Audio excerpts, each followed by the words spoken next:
Hello everyone and welcome back to Nightmare Narratives. I can picture some of you already in bed, maybe some of you just getting home from work. Wherever you are, whatever time it is, I'm glad you're here. If this helps you relax or sleep, please like and subscribe. It means a lot. Now, let's get you comfortable and I'll tell you tonight's story.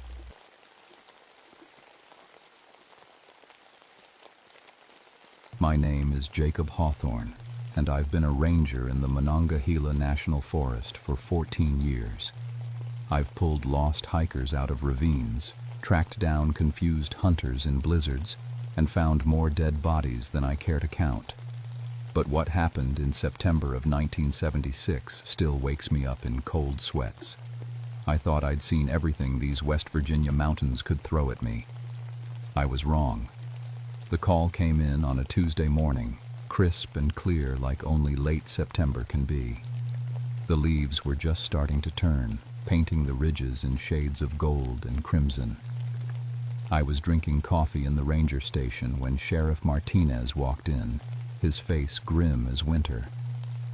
"Got a missing family, Jake?" "Name's Brennan, Tom and Susan, 2 kids aged 8 and 10. They were camping up near Spruce Knob, supposed to be back Monday." I knew the area well. It was remote, 18 miles from the nearest road, but not particularly dangerous if you knew what you were doing. The Brennans had camping permits and seemed experienced enough on paper. "How long they been out there?" I asked, already reaching for my pack. 5 days total. Friend was supposed to meet them yesterday. Found their car at the trailhead, but no sign of them. I'd been through this routine dozens of times. Usually it ended with embarrassed campers who'd lost track of time, or someone with a twisted ankle waiting by their tent. The Appalachians could be unforgiving, but they weren't mysterious. Everything had a rational explanation. Bears, weather, human error. The drive to the trailhead took an hour on winding mountain roads. Martinez followed in his patrol car, both of us quiet. I'd known him for 8 years, and we'd worked plenty of searches together. He was solid, reliable, not the type to panic over nothing. The Brennan's blue Ford sat alone in the gravel parking area. I checked the license plate against my notes. It matched. No signs of struggle around the vehicle. Everything looked normal. "Keys are still in it," Martinez said, peering through the driver's window. We grabbed our gear and started up the trail. It was a moderate hike, well marked, leading into one of the deeper hollows near the mountain's base. The kind of place families chose for a quiet weekend away from civilization. After 2 miles, we smelled wood smoke. The campsite sat in a small clearing beside a creek. 2 blue tents were still standing, guy lines tight and stakes secure. A fire ring held cold ashes and half-burned logs. A pot sat on the metal grate, contents long since evaporated. "Tom? Susan?" I called out. My voice echoed off the surrounding ridges and died away. No answer. Martinez walked the perimeter while I examined the camp. Everything was neat, organized. Sleeping bags were still laid out inside the tents. Food was properly stored in bear canisters. No signs of panic or hasty departure. Then I noticed something odd. 4 sets of footprints led away from the camp in different directions. Not together, like you'd expect from a family hiking. Separate paths, as if each person had wandered off alone. "That's strange," Martinez said when I pointed it out. "Why would they split up?" I followed the clearest trail. Heavy boots, probably the father. The prints led uphill toward a line of rocky outcrops, but after 50 yards, something made me stop and kneel down. The boot prints seemed to drag backward, as if the person had been walking in reverse. Toe marks pointed toward camp, but the impressions were deeper at the heel. I'd never seen tracks like that. A chill ran down my spine that had nothing to do with the mountain air. I'd been raised in these mountains, third generation. My grandfather used to tell stories about the Hollow Men, spirits of Civil War deserters who'd hidden in caves and died of shame and starvation. Local folklore, he'd always said with a wink, nothing but mountain superstition. But standing there in that empty clearing, with 4 sets of impossible footprints leading nowhere, I found myself remembering those old stories with uncomfortable clarity. The radio crackled on my belt. I tried to raise the station but got nothing but static. Not unusual in the deep hollows. The mountains played hell with radio signals. "Let's follow the tracks," I told Martinez. "Maybe they'll lead us to them." We chose the heaviest trail and started climbing. The afternoon sun slanted through the trees, casting long shadows across the forest floor. Birds should have been singing, squirrels chattering in the branches. Instead, everything was silent, dead silent. The boot prints led us up a steep slope covered in loose shale and mountain laurel. I'd tracked plenty of lost hikers before, but these prints bothered me. They were too deep, pressed into the earth like someone had been walking with enormous weight on their shoulders. Martinez kept checking his watch. "Getting late, Jake. We should call for backup." "Radio's still dead," I said, though I'd been trying every few minutes. The static was getting worse, if anything.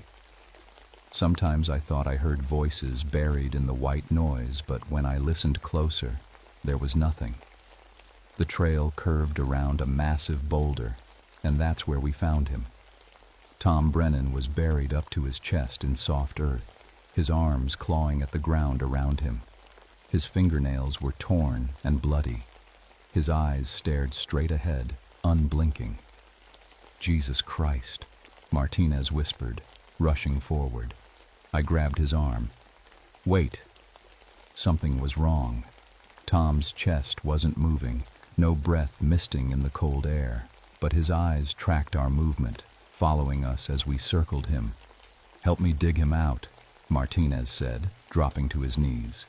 The earth came away easily, too easily, like it had been recently turned. We pulled Tom free and he gasped, drawing a long, shuddering breath. His first in, who knows how, long.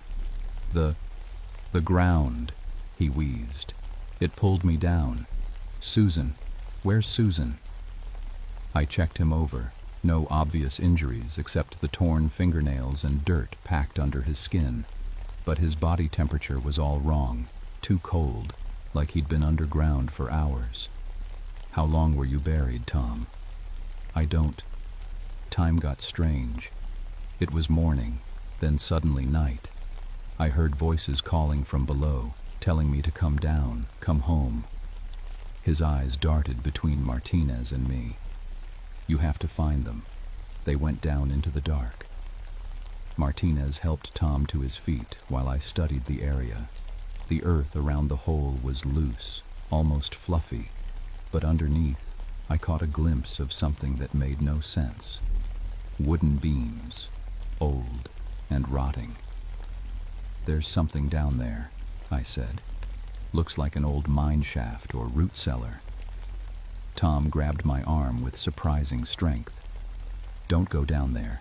That's where the voices come from. They sound like people you love, people you've lost. They know things about you." A chill that had nothing to do with the mountain air ran down my spine. I'd lost my wife Sarah to cancer 2 years ago.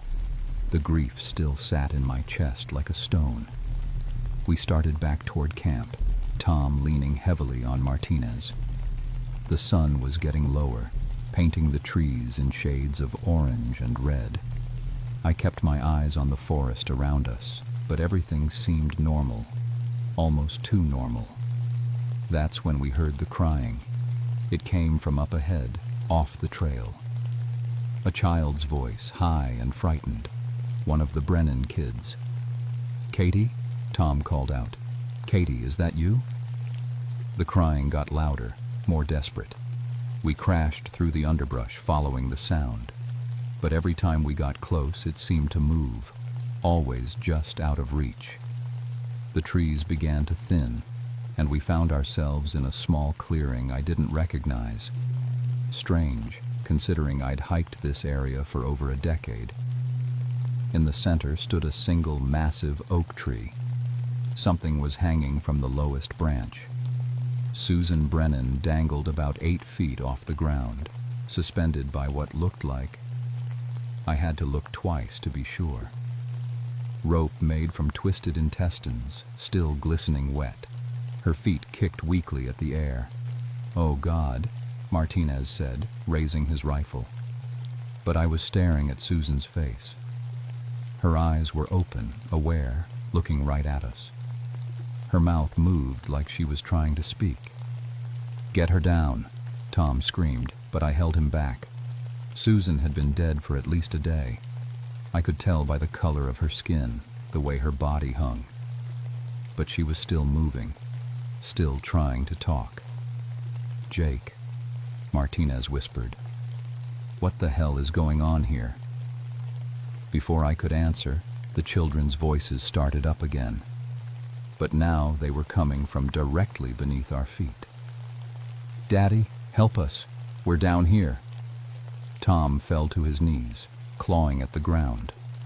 "They're under here. I can hear them." The earth beneath the oak tree was soft, recently disturbed. As Tom dug, I noticed something else. The temperature had dropped at least 20 degrees in the last few minutes. My breath was starting to show in the air. Martinez's radio crackled to life. Through the static, we heard a voice. "Jake, Jake, can you hear me?" I knew that voice. It was Sarah, my wife, the one who'd been dead for 2 years. "Sarah?" I whispered, taking the radio. "I'm down here, Jake. I'm waiting for you. I'm so cold." Tom was digging frantically now, throwing handfuls of dirt behind him. "I can feel the tunnel. There's a tunnel down here."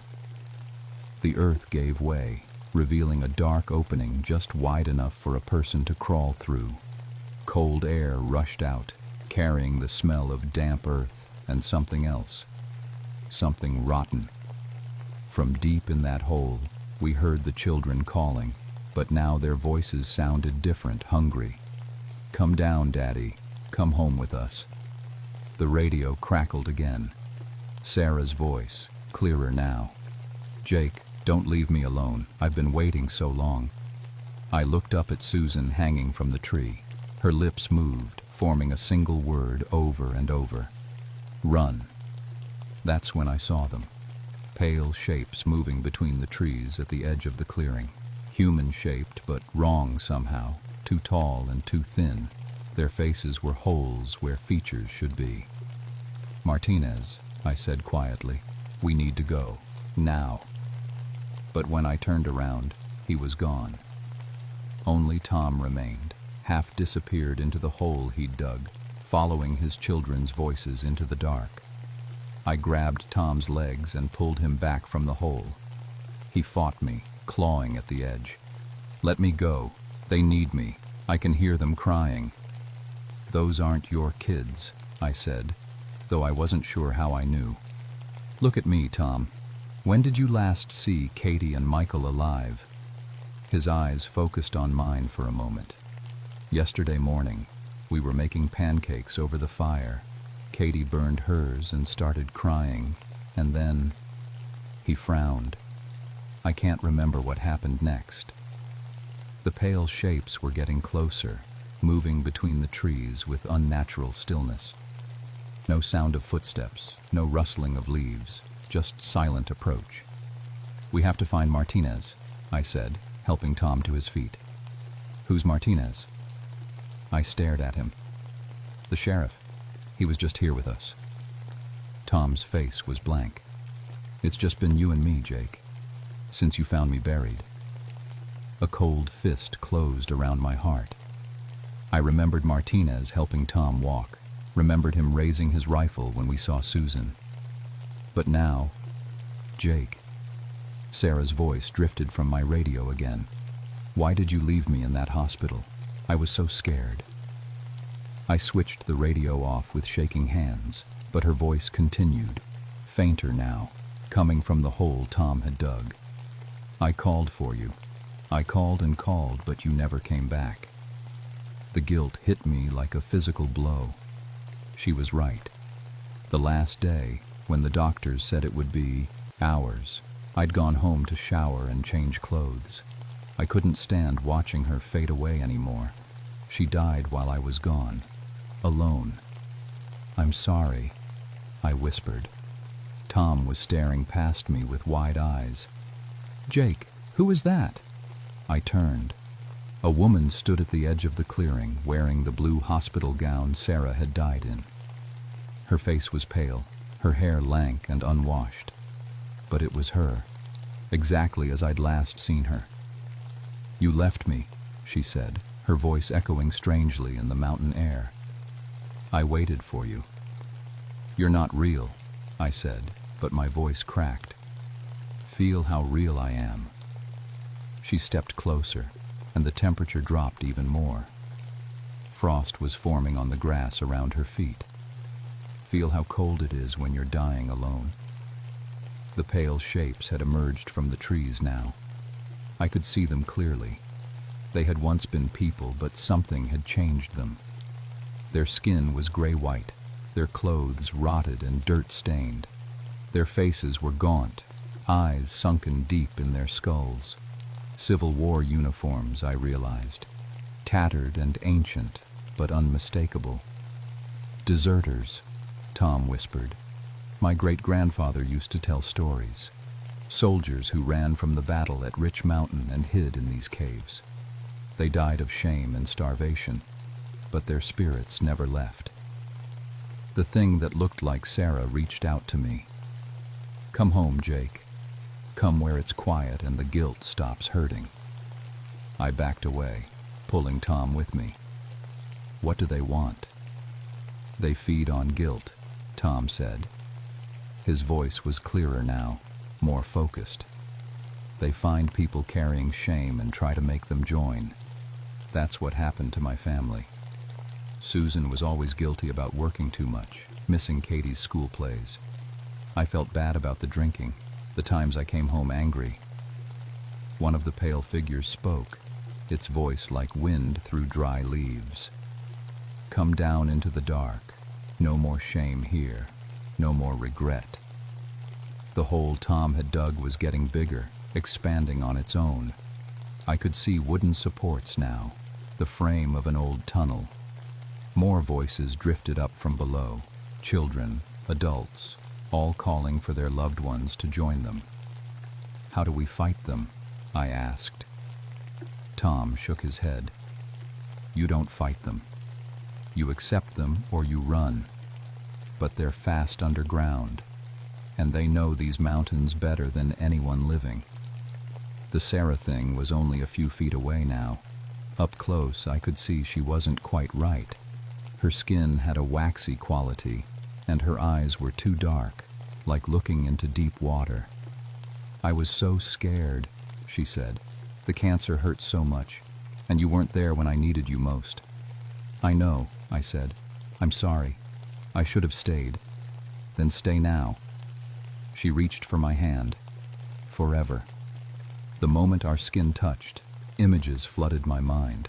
Sarah's last hours calling my name, nurses trying to comfort her, the funeral I'd barely attended because I was too drunk to stand, the months afterward when I'd lived on bourbon and guilt. But also other things. Sarah laughing on our wedding day. Her face when she told me she was pregnant, before the miscarriage that started the depression that made her vulnerable to the cancer. Good memories mixed with bad. "She loved you," Tom said quietly. "I can see it in her eyes even now. The real Sarah loved you." The thing wearing my wife's face snarled, showing teeth that were too sharp. "Love doesn't matter when you abandon someone." "I didn't abandon her," I said, and for the first time I meant it. I was scared and young and I made mistakes. but I loved her every day she was alive. The creature stepped back, its form flickering like a bad TV signal. Around us, the other pale shapes began to move closer, surrounding us. But now I could see them more clearly. They weren't monsters. They were people consumed by their own guilt and shame, trapped in an endless cycle of self-punishment. "The tunnel," Tom said. "It connects to all the caves in this area. That's where they take people. That's where they're keeping my family."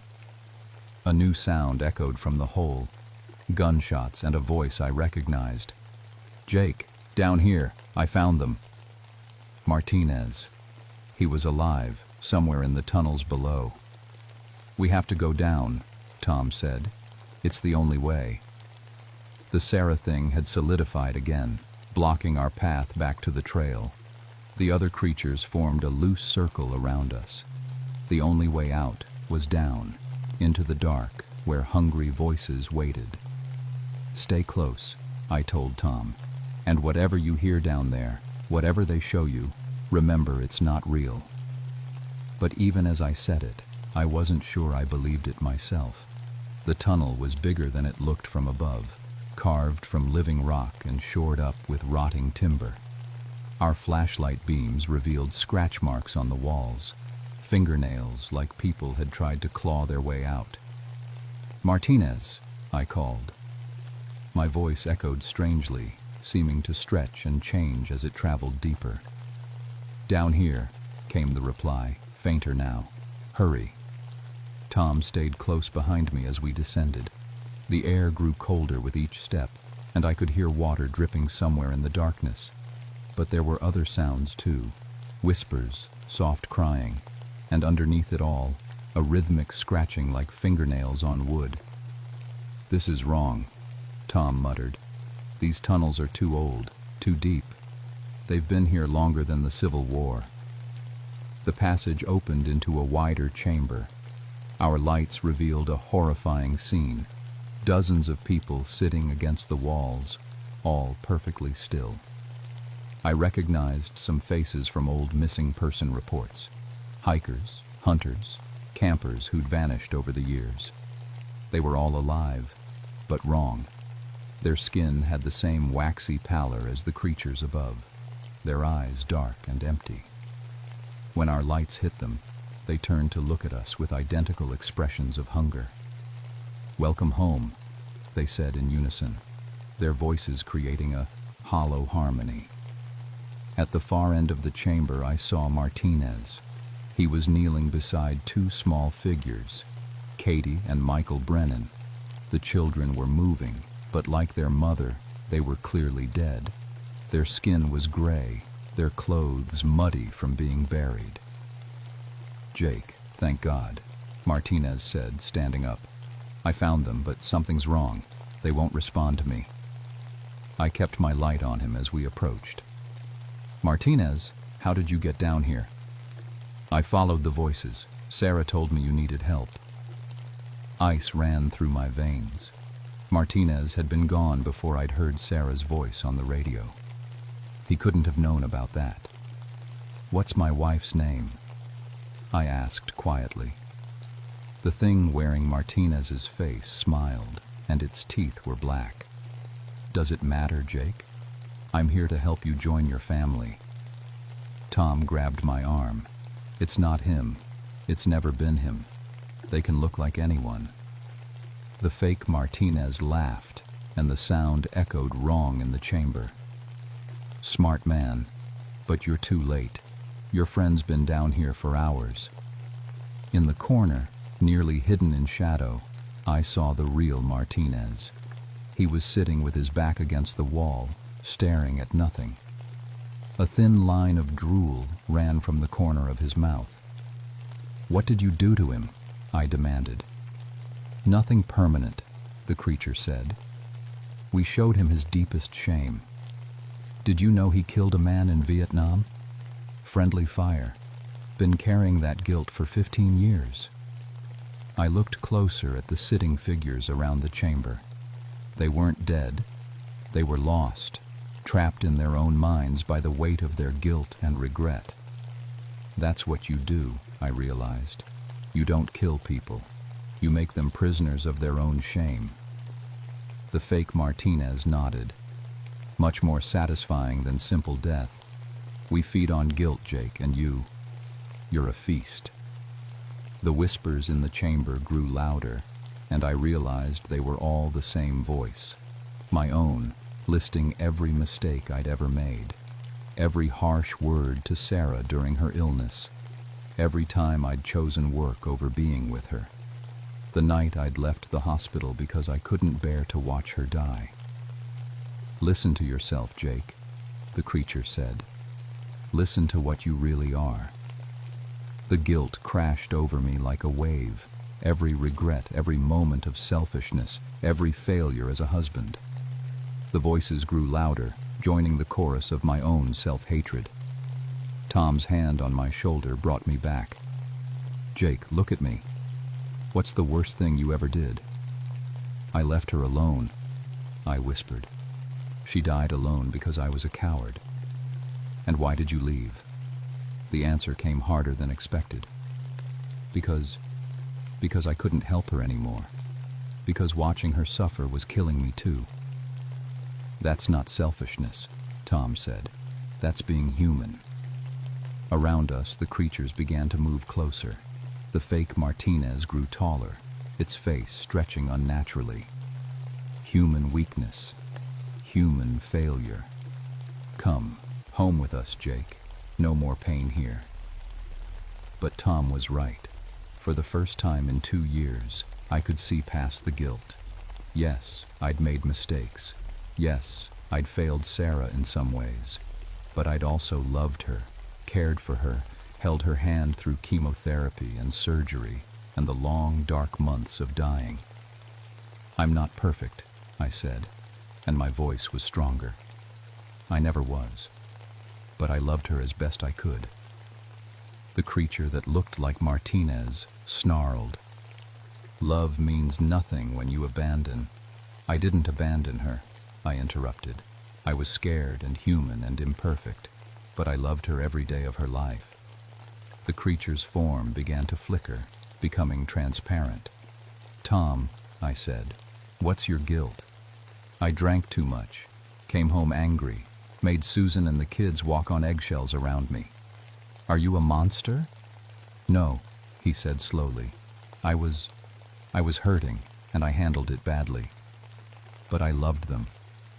The chamber began to shake. The sitting figures around the walls stirred, blinking as if waking from long dreams. The creatures' forms were becoming unstable, their solid shapes wavering like heat mirages. You can't accept ordinary human failure, I said, understanding flooding through me. You need perfect guilt, perfect shame. But most of us aren't monsters. We're just people who make mistakes. The fake Martinez let out a sound like wind through broken glass. You belong here, with us, in the dark.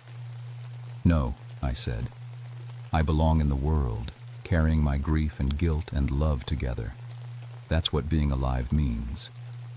The creature lunged at me, but its hands passed through my body like cold smoke. Around the chamber, the other trapped people were standing, confusion clearing from their eyes. The children, Tom said urgently. What about Katie and Michael?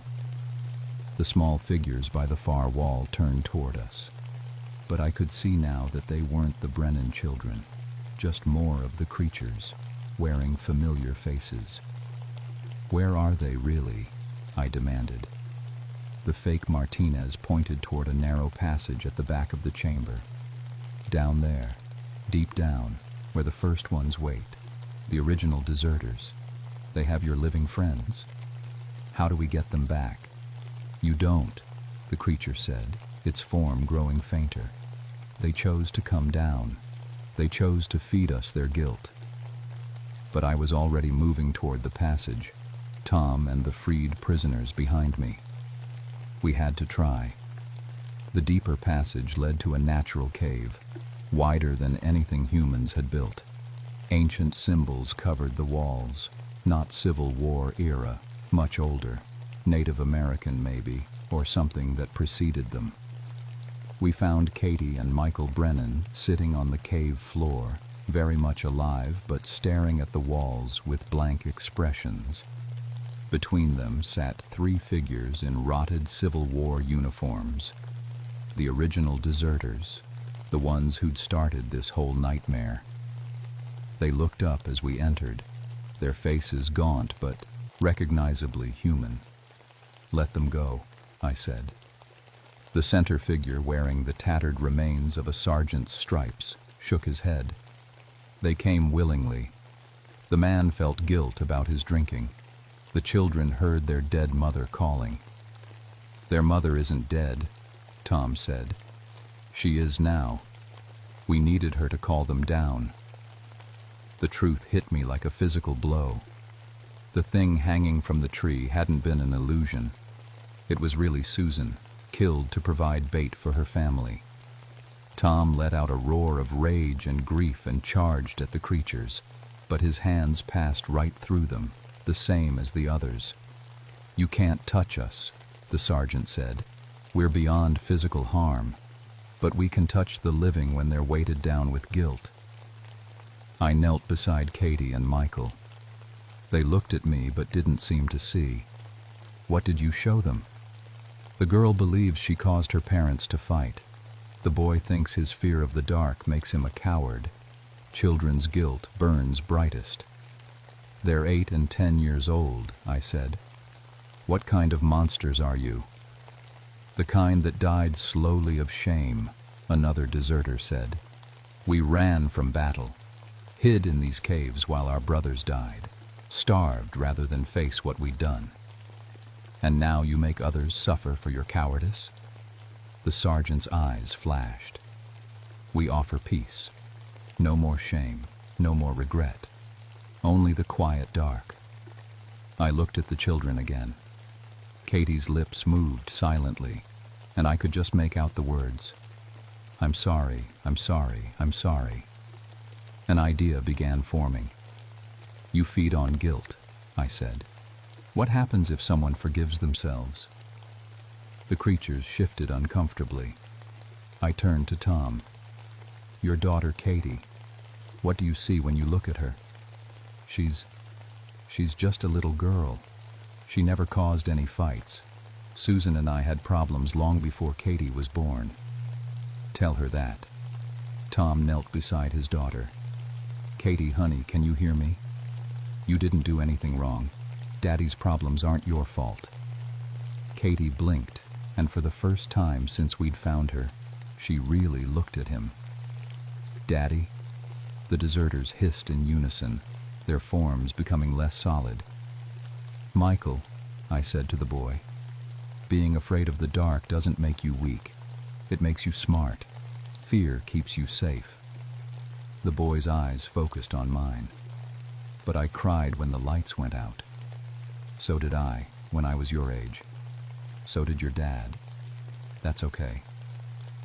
Michael nodded slowly, and I could see awareness returning to his face. The sergeant stood up, his form flickering between solid and transparent. "This changes nothing. We are eternal. More will come." "Maybe," I said, "but not these children." Tom gathered his kids in his arms, and together we started back toward the surface. The deserters watched us go, their hollow eyes burning with centuries of unresolved shame. We emerged from the tunnel into dawn light. The pale creatures from the night before were gone, retreated to whatever holes they hid in during daylight. The real Martinez was waiting by the cars, confused and shaken but alive. "What the hell happened down there?" he asked as we climbed out of the hole. "Gas leak," I said automatically. "Natural gas seepage from old mine works causes hallucinations." It was the explanation we'd give in our reports, the one that would satisfy bureaucrats and skeptics. The truth was something else entirely. We found Susan Brennan's body hanging from the oak tree, exactly as I'd seen her the night before. The medical examiner would rule it suicide brought on by gas-induced psychosis. The tunnels would be sealed as a safety hazard. But I knew better. 3 weeks later, another family went missing in the same area. Then a pair of hikers. Each time, the official explanation involved mine gas or natural hazards or simple accidents. I put in for a transfer to a different district. Couldn't explain why to my supervisor, just said I needed a change of scenery. But I keep track of the reports from that area, and the disappearances continue. The hollow men are still down there, still hungry. And there are plenty of people carrying guilt and shame willing to feed them. I've learned to live with my grief over Sarah, not to eliminate it, but to accept it as part of loving someone. The guilt will always be there, but so will the love. That balance keeps me human, keeps me safe. But sometimes, in the quiet hours before dawn, I hear her voice on the radio static. Not the hungry, twisted thing from the caves, but the real Sarah. The one who loved me despite my flaws. "It's okay, Jake," she whispers. "You don't have to carry this alone." And I don't. That's the secret the hollow men will never understand. Guilt shared is guilt diminished. Love remembered is love that never dies. The mountains keep their secrets, but some of us learn to keep ours too.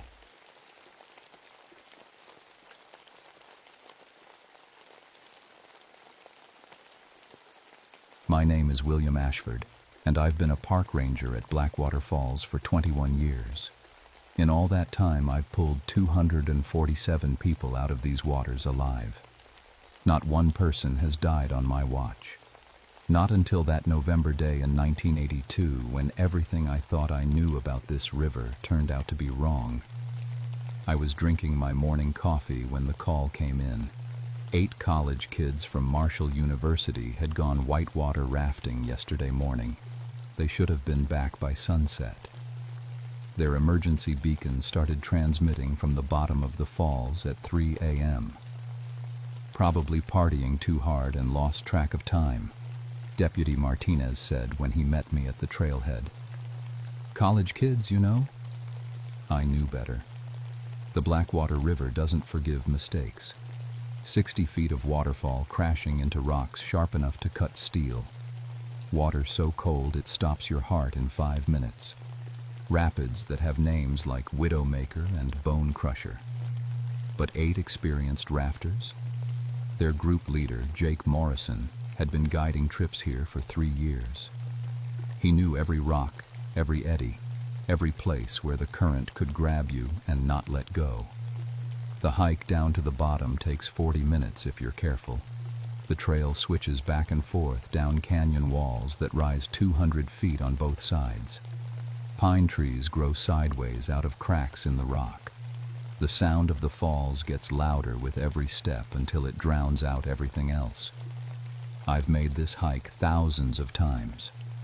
I know which roots will hold your weight and which rocks are loose. I know where to step and where the trail gets slippery from the mist. But that morning felt different.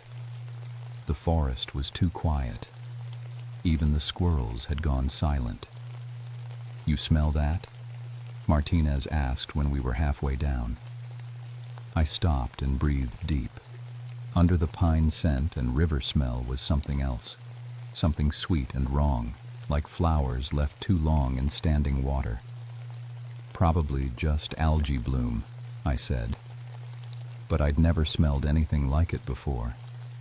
The mist from the falls started hitting us when we were still 50 yards away. November in West Virginia means the water's running high from autumn rains. The falls were twice their normal size, throwing spray 30 feet in every direction. That's when we found the raft. It was sitting upright on the rocks at the base of the falls, perfectly balanced, not flipped or torn like it should be after going over 60 feet of waterfall. The oars were still strapped in place. The safety gear was still packed in the dry bags, but no people. "How is that thing not smashed to pieces?" Martinez asked. Good question. I'd seen what the falls did to things. Logs got turned into splinters. Rocks the size of cars got moved downstream like pebbles. But this raft looked like someone had just pulled it up on a beach after a nice day trip. I checked the serial numbers. It was definitely their raft. Maybe they all made it to shore, Martinez said. I looked around the rocky shoreline. 8 sets of wet footprints should have been easy to spot, but the only marks in the sand were from my boots and his. The radio crackled. Base to Ranger Ashford. We've got the emergency beacon signal. It's coming from about 20 feet underwater, directly below the falls. Martinez and I looked at each other. 8 people don't just vanish, he said. No, I agreed. They don't. I started unpacking my diving gear. 21 years of river rescue had taught me that when people go into the Blackwater, you have about an hour to get them out alive. After that, the cold water and strong current usually take them somewhere you'll never find them. But as I suited up, I couldn't shake the feeling that something was watching us from the tree line. Every time I looked up, the shadows seemed to move, and that flower smell was getting stronger. The water was black as coffee and twice as cold. Even with a thick wetsuit, the chill hit me like a punch to the chest. The current at the base of the falls was brutal, trying to slam me against the rocks every few seconds. I dove down, following the beacon signal. 10 feet, 15, 20. The water got darker with every foot. My flashlight beam barely cut through the murk. That's when I found the first body. Jake Morrison was sitting on a boulder 22 feet down, perfectly upright like he was waiting for a bus. His eyes were wide open, staring up at the surface. No expression on his face. No fear, no pain. Just empty. But he wasn't alone. The other 7 were arranged in a perfect circle around Jake, all sitting on rocks, all staring upward with those same empty eyes, like they'd decided to have a meeting at the bottom of the river. I'd found plenty of drowning victims before. They always looked the same. Arms reaching up, faces twisted in panic, bodies bent from fighting the water. These kids looked peaceful, like they'd chosen to be there. I grabbed Jake first, the one closest to me. His body felt wrong. Too light, like his bones had turned hollow. When I lifted him, his mouth opened and a stream of black water poured out. But it didn't stop pouring. More water than any human body could hold. I shot to the surface, dragging Jake with me. Martinez was waiting at the shore with a body bag already open. 1 down, 7 to go, he said. Then he got a good look at Jake's face. Jesus Christ, Bill. What happened to his eyes? I looked down. Jake's eyes had gone completely white. Not just the pupils, everything. Like someone had painted them with milk. Water damage, I said. But I didn't believe it. I'd seen plenty of drowning victims. Their eyes didn't look like this. How long were they down there? Martinez asked. I checked my dive watch. About 18 hours based on when they went missing. 18 hours in 50-degree water should have. Martinez stopped, talking, and stared at Jake's body. Bill, he's not blue. He was right. Bodies that had been in cold water that long turned blue-purple from lack of oxygen. Jake's skin was pale but normal-colored, like he'd just been taking a nap. I dove back down for the others. Same thing each time. Too light, eyes white, mouths full of endless black water. By the time I brought up the 4th body, Martinez had stopped helping. He just stood there staring at the growing line of corpses. This isn't right, he kept saying. This isn't right. When I dove for body number 5, a girl named Sarah with red hair, something went wrong with my equipment. My air gauge showed full, but I couldn't breathe. It felt like the regulator was feeding me water instead of air. I shot to the surface, ripping off my mask. "Equipment malfunction," I gasped. Martinez helped me to shore. "Maybe we should call this in. Get the state police dive team out here." "No," I said, checking my gear. Everything looked normal. 2 more to go. I'm not leaving them down there. But when I dove again, the last 2 bodies were gone. I searched the entire bottom, checked under every rock, behind every fallen log. The beacon signal was still transmitting, but there was nothing there. 7 college kids sitting in a circle, but the circle now had 2 empty spaces. "Where are the other 2? Martinez asked when I surfaced empty-handed. "I don't know. They were there 5 minutes ago." We spent 3 hours searching downstream. No bodies, no gear, no trace that 2 people had ever existed. The current wasn't strong enough to move them that far, that fast. Bodies don't just disappear in 20 feet of water. While we searched, I started hearing things. Singing.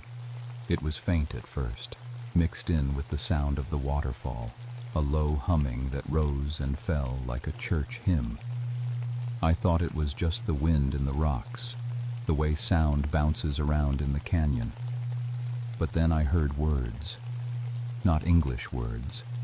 Something older, with clicking sounds and long vowels that seemed to echo from inside my head.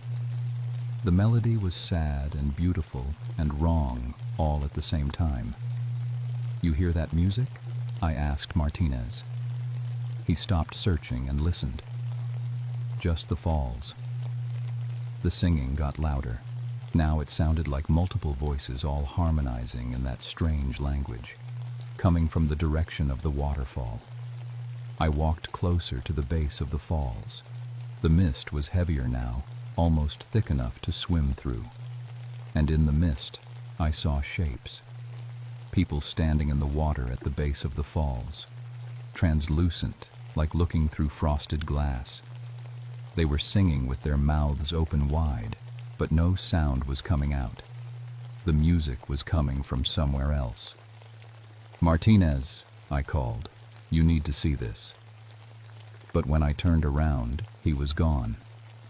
I was alone at the bottom of Blackwater Falls, with 7 bodies, 2 missing people, and ghosts singing in a language I didn't recognize. The logical part of my brain, the part trained in water rescue and emergency response, said I was suffering from nitrogen narcosis or hypothermia, hallucinations brought on by too much time underwater. The other part of my brain, the part that had grown up hearing stories about these mountains, knew better. My grandfather used to tell stories about the Blackwater, how the Cherokee used to say the river was haunted, how they would only cross it during certain times of the year and never alone, how sometimes people would go into the water and come out changed. But I'd never believed the stories. Spirits don't drown people. Poor decisions and bad weather drown people. The singing stopped. The mist cleared, and I saw that all 7 bodies had opened their eyes. They sat up in perfect unison, like someone had pulled their strings. Water poured out of their mouths, but their white eyes stayed focused on me. Then, one by one, they stood. I ran. 21 years of mountain training kicked in. I knew every inch of the trail up from the falls. I could make it to the top in 30 minutes if I pushed hard. Get to my truck, radio for backup, and figure out what the hell was happening down here. But the trail was wrong. The switchbacks that should have led up the canyon wall kept leading me back down toward the water. Paths I'd hiked thousands of times now ended at cliff faces or looped back on themselves. The forest had rearranged itself, and behind me, I could hear them walking, not running, not chasing, just walking steadily through the underbrush with wet feet slapping on stone. When I looked back, I caught glimpses of pale faces between the trees. Jake Morrison leading the group, his white eyes fixed on me. I tried my radio. Static. Tried my cell phone. No signal. The canyon walls should have let me reach the ranger station, but every frequency was dead. I found a cluster of boulders and climbed up, hoping to get a better view of the canyon rim. That's when I saw Martinez. He was standing at the edge of the river, perfectly still, staring down into the black water. As I watched, he took one step forward, then another, walking straight into the current. "Martinez!" I shouted. "Stop!" He didn't hear me, or didn't care. The water reached his knees, then his waist. He kept walking until the current caught him and pulled him under. I scrambled down from the rocks and dove in after him. The water was even colder than before, so cold it felt like being stabbed with ice picks. I could see Martinez sinking toward the bottom, arms at his sides, not fighting at all. I grabbed him around the chest and kicked for the surface. But something was wrong with the current. Instead of flowing downstream like it should, the water was pulling us back toward the base of the falls, fighting against physics, dragging us both toward the singing rocks. I managed to get Martinez to shore, but he wasn't breathing. I started CPR, pumping water out of his lungs. After 5 minutes, he coughed and opened his eyes. His completely white eyes. "The water is calling," he said in a voice that didn't sound like his. "It wants us to join the circle." Then he smiled with teeth stained black as river mud. I left him there and ran again. This time I didn't try to follow the trails. I went straight up the canyon wall, using climbing skills my father had taught me when I was 12. Hand over hand, finding holds in the rock face, pulling myself up toward the rim 200 feet above. Halfway up, I heard the singing again. But now it was coming from above me. I looked up and saw them standing at the edge of the canyon. 20 or 30 figures in old-fashioned clothes, looking down at me with faces that had been in the water too long. Men in work shirts and suspenders. Women in long dresses with their hair hanging in wet strings. Children with swollen bellies and blue lips. They were singing in that same clicking language, but now I could understand some of the words. Welcome songs. Come home songs. Join us songs. One of them, a woman in a white dress, pointed down at me and said something that made my blood turn to ice. "William Ashford, we've been waiting for you." She spoke in perfect English with my mother's voice. I lost my grip and fell 20 feet back down to the rocks. Landed hard on my left shoulder, heard something pop, but I got up and kept moving because those things at the rim were starting to climb down after me. That's when I found the cave. It was hidden behind a curtain of water from a side stream, just big enough for one person. I squeezed inside and discovered it went back about 30 feet into the mountain. Old Cherokee markings covered the walls, symbols I recognized from the cultural center displays. In the back of the cave was a pile of bones, human bones, arranged in careful stacks. Leg bones here, arm bones there, skulls lined up like a macabre library. Some of the bones were old, yellow with age. Others were fresh, still had bits of tissue clinging to them. And scratched into the cave wall above the bone pile was a message in English. The water demands payment for safe passage. Every generation, it chooses 8. The Cherokee paid this price for 200 years. When they were forced to leave, the debt passed to us. Feed the river, or it will take what it wants. Below that, in different handwriting, 1962, Boy Scout Troop 414. We thought we could outsmart it. Below that, 1976, Wilson Family Reunion. We were wrong. Below that, 1982, Marshall University Rafting Club. We're sorry. The last entry was dated yesterday, written in Jake Morrison's handwriting. They had known. Somehow they had known what was going to happen to them. And they'd come anyway.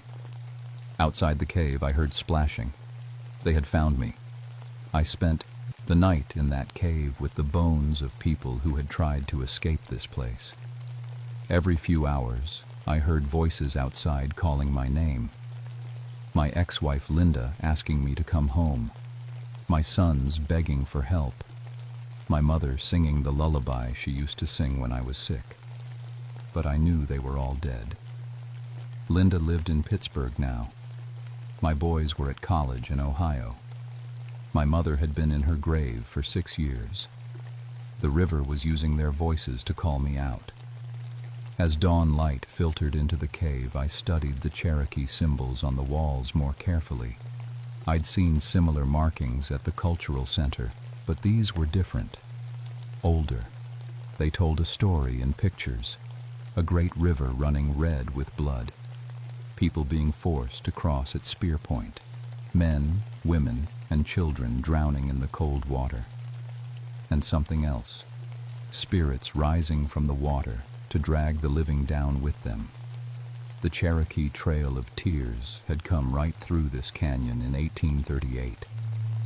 Thousands of people forced from their homes marched west at gunpoint.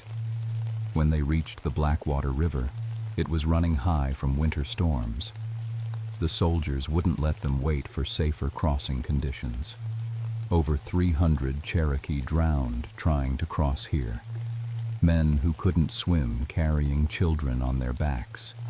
Women weighted down by heavy skirts and winter coats. Elders who were already sick from the march. And according to the symbols, their spirits never left. Every 20 years, the river demanded 8 lives in payment for that mass drowning. 8 people to join the circle of the drowned, to sing the death songs, to call others into the water. If the debt wasn't paid voluntarily, the spirits would take what they needed. They would call people into the water with familiar voices. They would make the trails loop back on themselves. They would change the current to flow uphill if they had to. The Blackwater River was collecting interest on a debt written in blood. But there was something else in the cave markings. A way out. The Cherokee symbols showed a ritual. Tobacco offered to the water spirits. Prayers spoken in their language. Recognition of the wrong that had been done here. My grandfather had been half Cherokee. He'd taught me a few words when I was young, before my parents told him to stop filling my head with superstitions. I still remembered some of the prayers.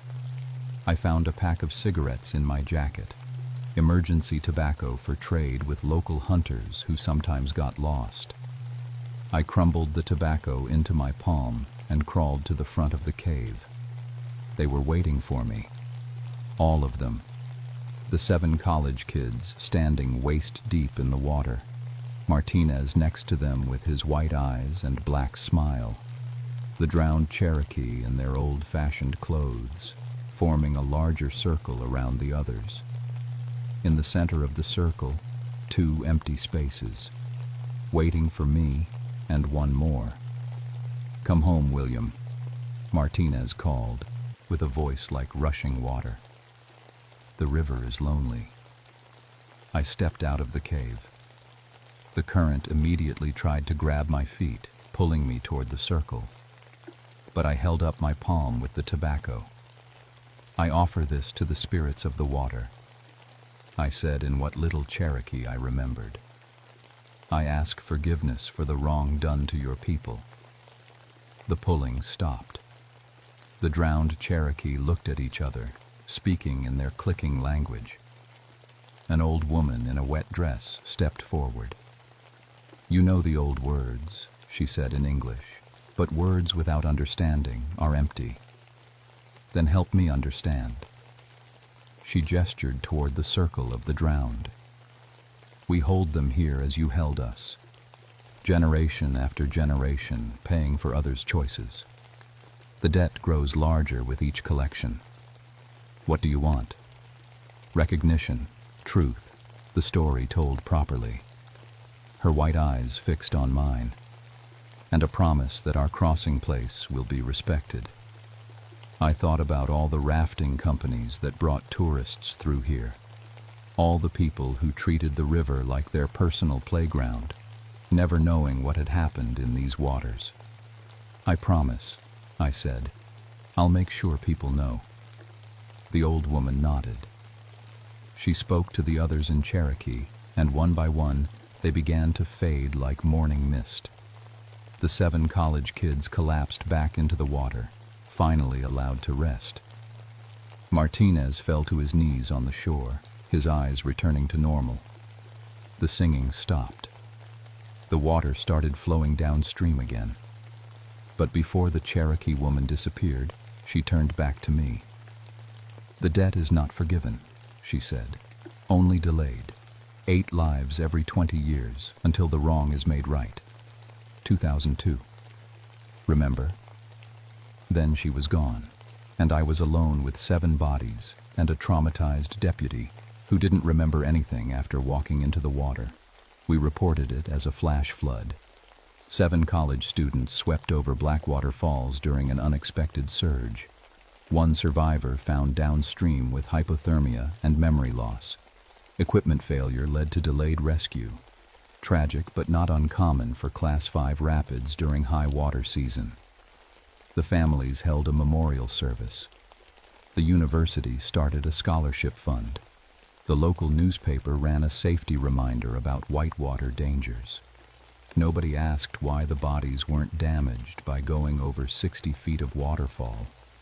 Nobody questioned why they all had the same peaceful expression and white eyes. Nobody wondered about the missing 2 who were never found. I started leaving tobacco at the base of the falls every month. Small offerings, respectful prayers in broken Cherokee.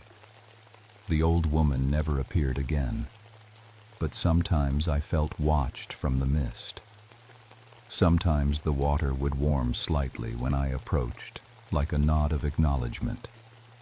I also started researching the history.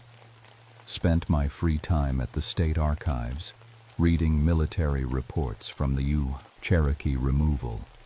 Found the officer's account of the crossing at Blackwater River. Regrettable losses due to winter conditions.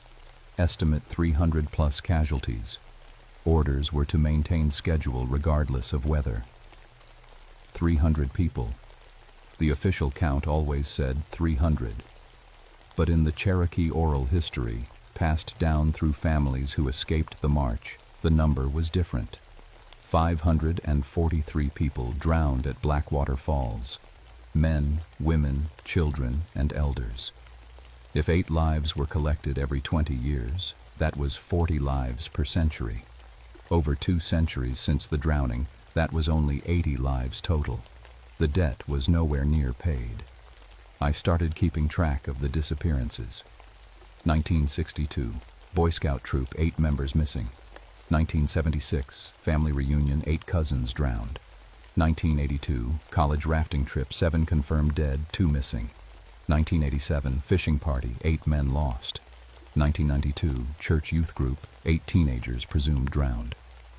1997, whitewater expedition, 8 guides and tourists. The pattern went back to 1842, 4 years after the Cherokee removal. Every 20 years, almost exactly on schedule, 8 people would go into the water and not come out the same. Sometimes their bodies were found arranged in circles. Sometimes they just disappeared. But always 8. Always at the Blackwater Falls crossing. The 20 years between each collection gave people time to forget. New rangers, new officials, new families moving to the area. The stories got filed away as accidents and tragedies. The pattern stayed hidden. But in 2002, I would be ready. I put in for early retirement in 2001. Trained my replacement, a young ranger named Sarah Collins from Colorado who had never heard the old stories about the river. I didn't tell her about the Cherokee woman's warning. I didn't explain why I kept leaving tobacco at the falls. I didn't mention that every few months I heard singing coming from the water on misty mornings. I figured if I wasn't here when the time came, maybe the debt collection would skip a cycle. Maybe the spirits would wait for the right person, the right circumstances. I was wrong. On November 15th, 2002, exactly 20 years after I'd pulled those 7 bodies out of the river, Sarah Collins called me at home. "Bill, I need your help.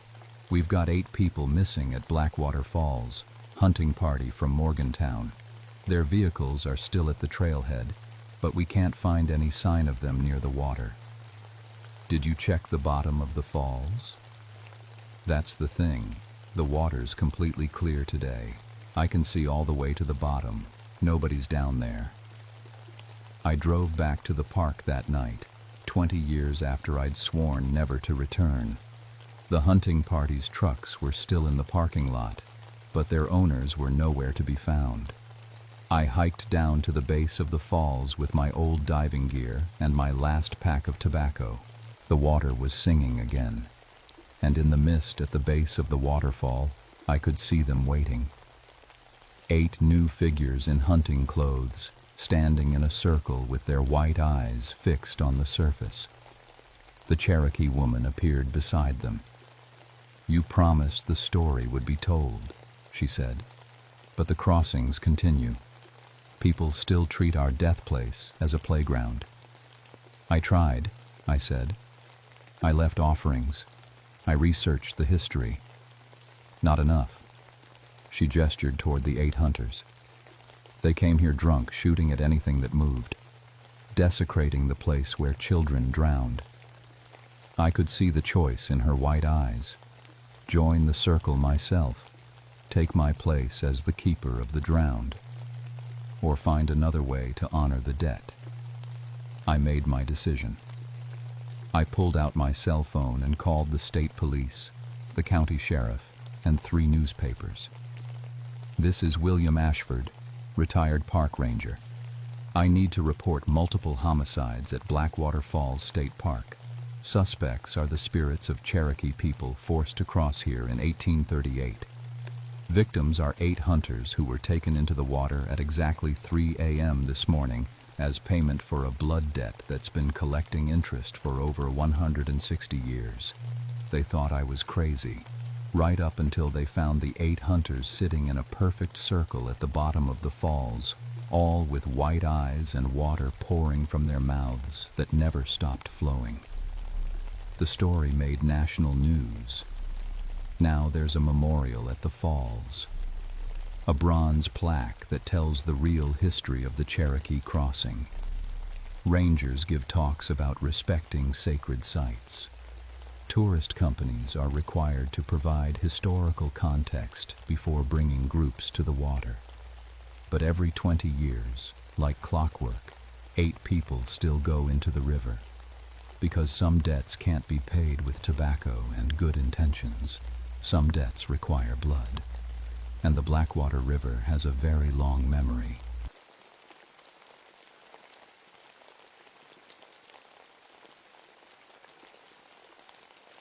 My name is Marcus Flintridge, and I've been a park ranger for 13 years. I work at Hawks Nest State Park in West Virginia, where the mountains are old and the secrets run deep. People think being a ranger is all about helping lost hikers and pointing out scenic views, but my real job is darker than that. I specialize in industrial archaeology, documenting the mining disasters that carved scars into these hills. The call came in on a Tuesday morning in August, when the heat was so thick you could almost chew it. I was sitting in my office, updating files on abandoned mine shafts, when my radio crackled to life. "Marcus, we've got a problem at the old Hawks Nest tunnels," said Sarah from dispatch. Her voice had that tight edge that meant trouble. I set down my coffee mug, already knowing this wouldn't be good. The Hawks Nest tunnels had been sealed for 50 years for a reason. "What kind of problem?" "Urban explorers. 6 college kids broke into the sealed mine system yesterday. One of them called 911 around midnight, said his friends were trapped. Then the line went dead." My stomach dropped. Those tunnels weren't just dangerous. They were deadly. Back in the 1930s, Union Carbide dug a 3-mile tunnel through Hawk's Nest Mountain to divert the New River for a power plant. They hired mostly poor men, black and white, desperate for work during the Depression.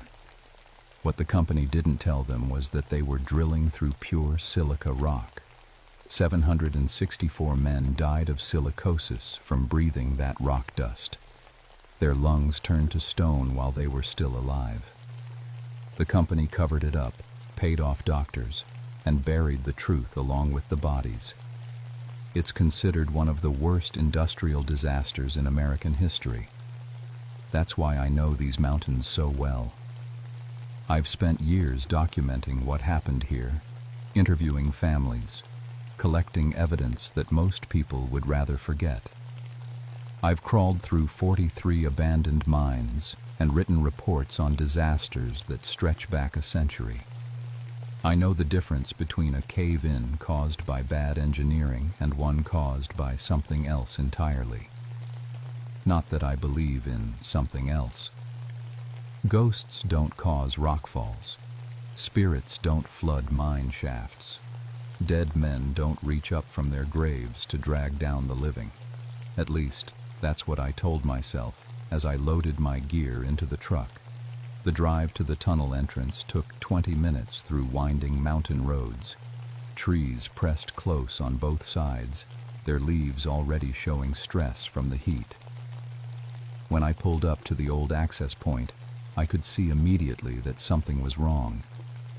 The concrete seal that had blocked the tunnel entrance for 50 years was broken open. Not cut or blasted. Broken from the inside, as if something had punched through 3 feet of reinforced concrete with its bare hands. Chunks of debris lay scattered in the weeds, some pieces thrown 30 feet from the opening. I grabbed my equipment, gas detector, high-powered flashlight, emergency oxygen, first aid kit, and my camera. The radio would be useless once I got deep into the tunnels. Cell phones didn't work down there either. If something went wrong, I'd be on my own. The tunnel mouth yawned black and empty. My gas detector immediately started beeping. Elevated silica dust in the air, which shouldn't have been possible in a sealed mine. I pulled on my respirator and clicked on my headlamp. "Marcus to dispatch," I radioed. "I'm going in. If you don't hear from me in 3 hours, call for backup." "Copy that. Be careful down there." I stepped into the darkness, and the mountains swallowed me whole.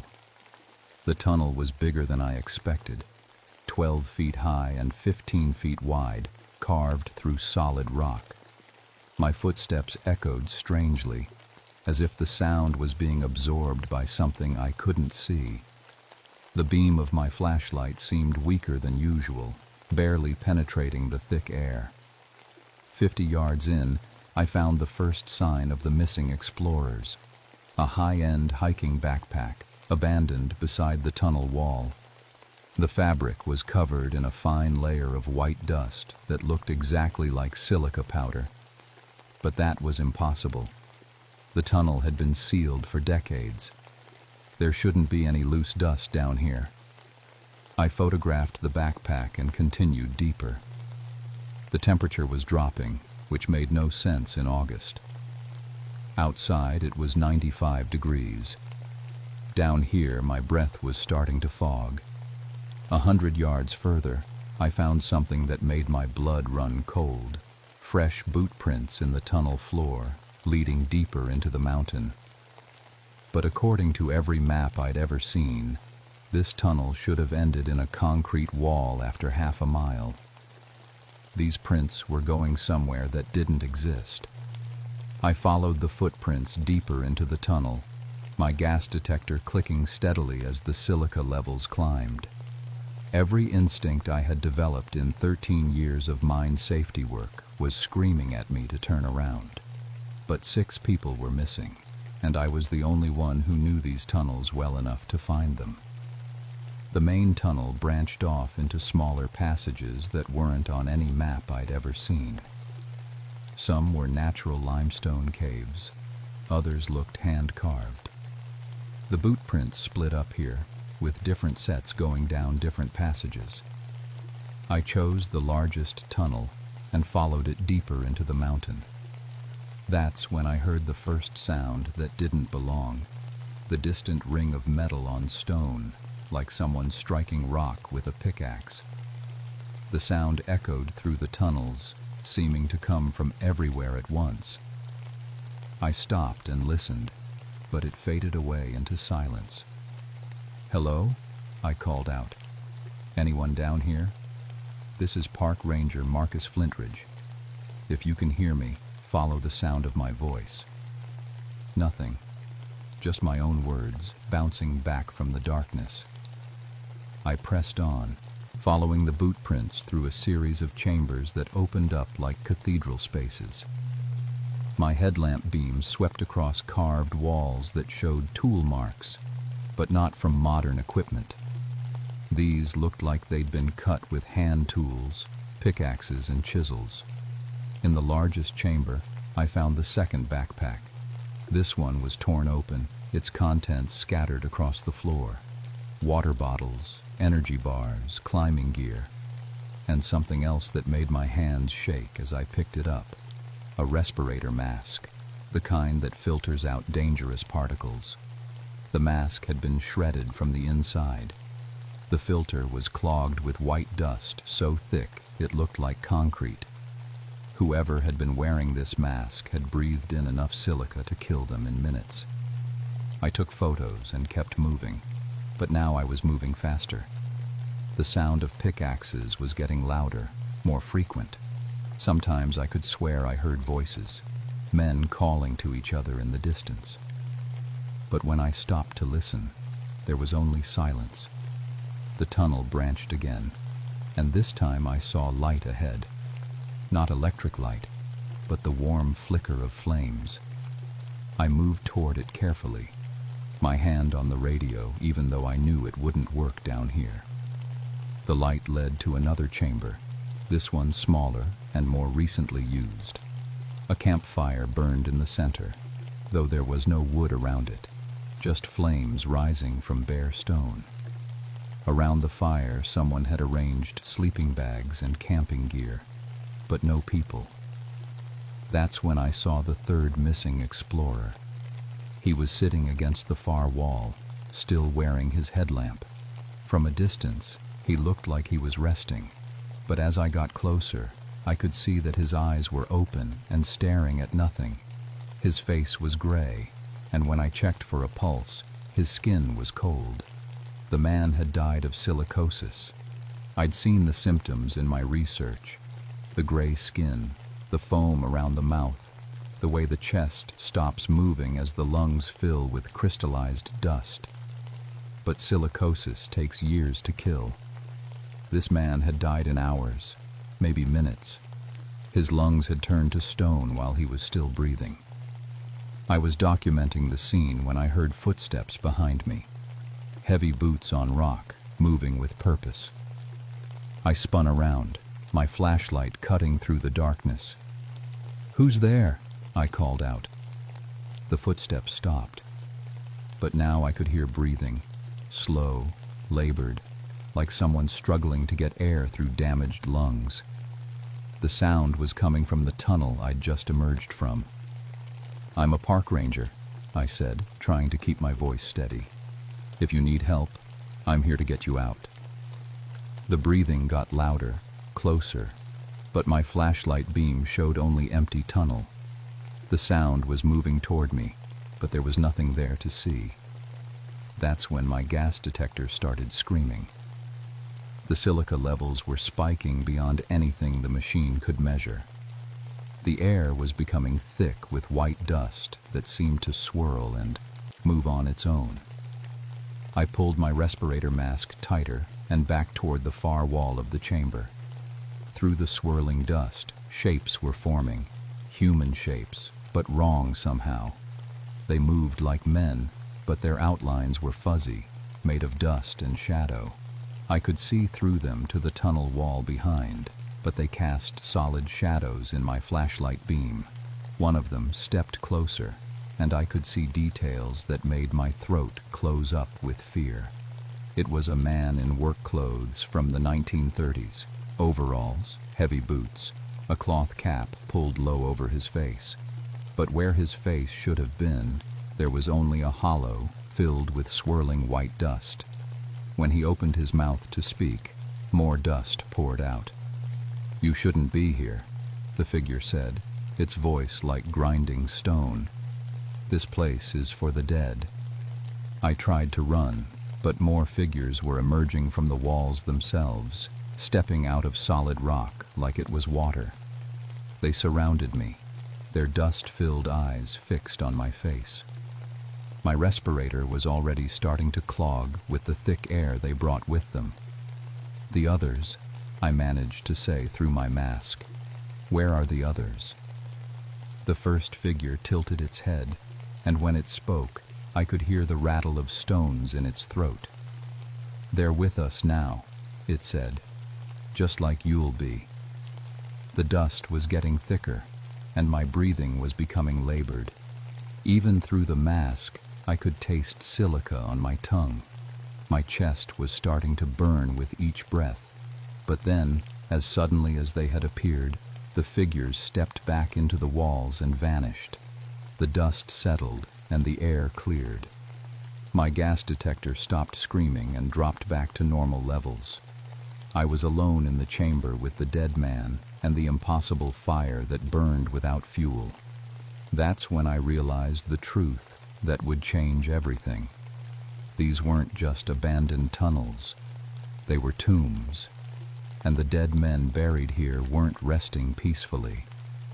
They were angry, and they wanted justice for what had been done to them. I should have turned back right then. Any rational person would have. But I couldn't leave knowing that 5 more people were somewhere in these tunnels, probably facing the same fate as the man I'd found. So I pressed deeper into the mountain, following passages that seemed to extend far beyond what was physically possible. The tunnels were changing around me. Passages that had been straight were now curved. Walls that had been roughly hewn were now smooth as glass. And everywhere, the white dust was getting thicker, despite my equipment readings saying the air was clear. In the next chamber, I found 2 more bodies. A young woman and an older man, both college-aged explorers based on their clothing. They were huddled together against a wall, their arms wrapped around each other as if trying to protect themselves from something. Like the first victim, they had died of rapid silicosis. Their lungs had crystallized in minutes instead of years. But there was something else wrong with the scene. Both bodies were positioned facing a particular wall, as if they had been watching something before they died. I followed their gaze and saw scratches in the stone, letters carved deep into the rock with human fingernails. "They knew," it read, "the company knew we would die." Below that, in a different hand, 764 dead, no justice. And at the bottom, still fresh, written in what looked like blood, "Make them pay." I was photographing the wall when the pickaxe sound started again, but this time they were right behind me. I spun around and saw them clearly for the first time. Dozens of dust-shrouded figures, swinging phantom tools at the tunnel walls. They were miners, dressed in the work clothes of the 1930s, their faces hollow and filled with swirling silica dust. But they weren't attacking the walls randomly. They were expanding the tunnels, carving new passages that led deeper into the mountain, creating a maze that would trap anyone who entered. "We're building something," one of them said, without stopping his work. "A place where the truth can't be buried anymore." "What truth?" I asked, though I was afraid I already knew. Another figure turned to look at me, dust pouring from its mouth like water. Union Carbide knew the rock was pure silica. They knew it would kill us. But they needed that tunnel built fast and cheap, so they sent us in without proper masks, without warning us what we were breathing. My historian training kicked in despite my fear. These men were talking about events I'd researched for years. The company said you were warned about the dust. They said proper equipment was provided. The figure that had spoken let out a sound like grinding stones, bitter laughter. They gave us bandanas, cloth rags to cover our mouths while we drilled through quartz that was 99% pure silica. They knew it would kill us in months instead of years. But why didn't you stop working? Because we were poor, another voice said from the shadows. Black men and white men, both desperate for wages during the Depression. They paid us 50 cents a day to die slowly, and when we started coughing up blood, they fired us and hired new men. The air was getting thick again, and my respirator was struggling to filter out the increasing dust. But I had to keep them talking. I had to understand what they wanted. The other explorers, I said. Are they alive? 2 more are still breathing, the first figure said. But not for long. They're deeper in the mountain now, in the chambers where we show visitors what really happened here. I need to find them. You can try, but you'll need to pass through the demonstration chambers first. You'll need to see what we saw, feel what we felt, breathe what we breathed. The pickaxe sounds were getting louder, more urgent. The dust figures were working faster, expanding the tunnel system at an impossible rate. Solid rock was flowing like water under their tools, creating new passages that stretched far beyond the original mine. Why are you doing this? I asked. Because the company covered it up, the figure said, turning back to its work. They paid off doctors to say we died of pneumonia. They buried our bodies without autopsies. They destroyed medical records and threatened our families into silence. But that was 90 years ago. Everyone responsible is dead. The pickaxe stopped mid-swing. Every dust-shrouded figure in the tunnel turned to look at me with their hollow, swirling eyes. The company still exists, they said in unison, their voices like an avalanche. The profits still flow. The truth is still buried. And new workers still die in new tunnels, breathing new kinds of poison. The chamber began to shake, and cracks appeared in the walls. Through the cracks I could see more tunnels, more chambers, stretching deeper into the mountain than any mine had ever reached. Find the others if you can, the first figure said. But know this, no one leaves these tunnels until justice is done. Until the truth is told. Until the dead are properly honored. The dust was becoming so thick I could barely see my own hands. My respirator was clogging faster than it should have been possible. I stumbled toward what I hoped was a tunnel exit, following the sound of voices in the distance. Behind me, I could hear the dust figures returning to their work, carving new chambers for new demonstrations. Building a monument to industrial murder that stretched deep into the heart of the mountain. And somewhere ahead, 2 more people were running out of time. The deepest chamber was vast, larger than any space that could exist inside a mountain. My flashlight beam disappeared into darkness overhead, and the walls curved away beyond sight. But it wasn't empty. The chamber was filled with machinery from the 1930s, drilling equipment, air compressors, rock crushers. All of it was running, even though there was no electricity down here. The machines moved with a rhythm like breathing, crushing phantom rock into phantom dust that swirled through the air in clouds thick enough to walk on. And working the machines were hundreds of dust figures, the 764 men who had died building the tunnel. They moved with the methodical precision of workers who had been at their jobs for 90 years, drilling and blasting and crushing in an endless cycle. In the center of the chamber, I found the last 2 missing explorers. They were alive, but barely. A young man and woman, probably graduate students, huddled together on a platform that rose above the worst of the dust. They were wearing respirators, but I could see that the filters were already gray and clogging. "Thank God," the woman said when she saw me. "We've been trapped here for hours. These things, they won't let us leave." "We tried to run," the man added, his voice muffled by the mask. "But every tunnel we took led back here. It's like the mountain is alive." I climbed up to their platform, checking my own equipment. My respirator was nearly clogged solid, and my emergency oxygen wouldn't last much longer. "How long have you been breathing this air?" "Since yesterday," the woman said, "but it's getting worse.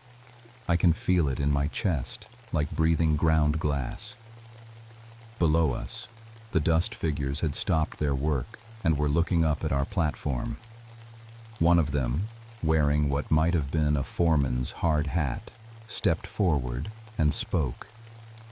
"You're witnessing the truth," he said. "What it was like to work in these tunnels.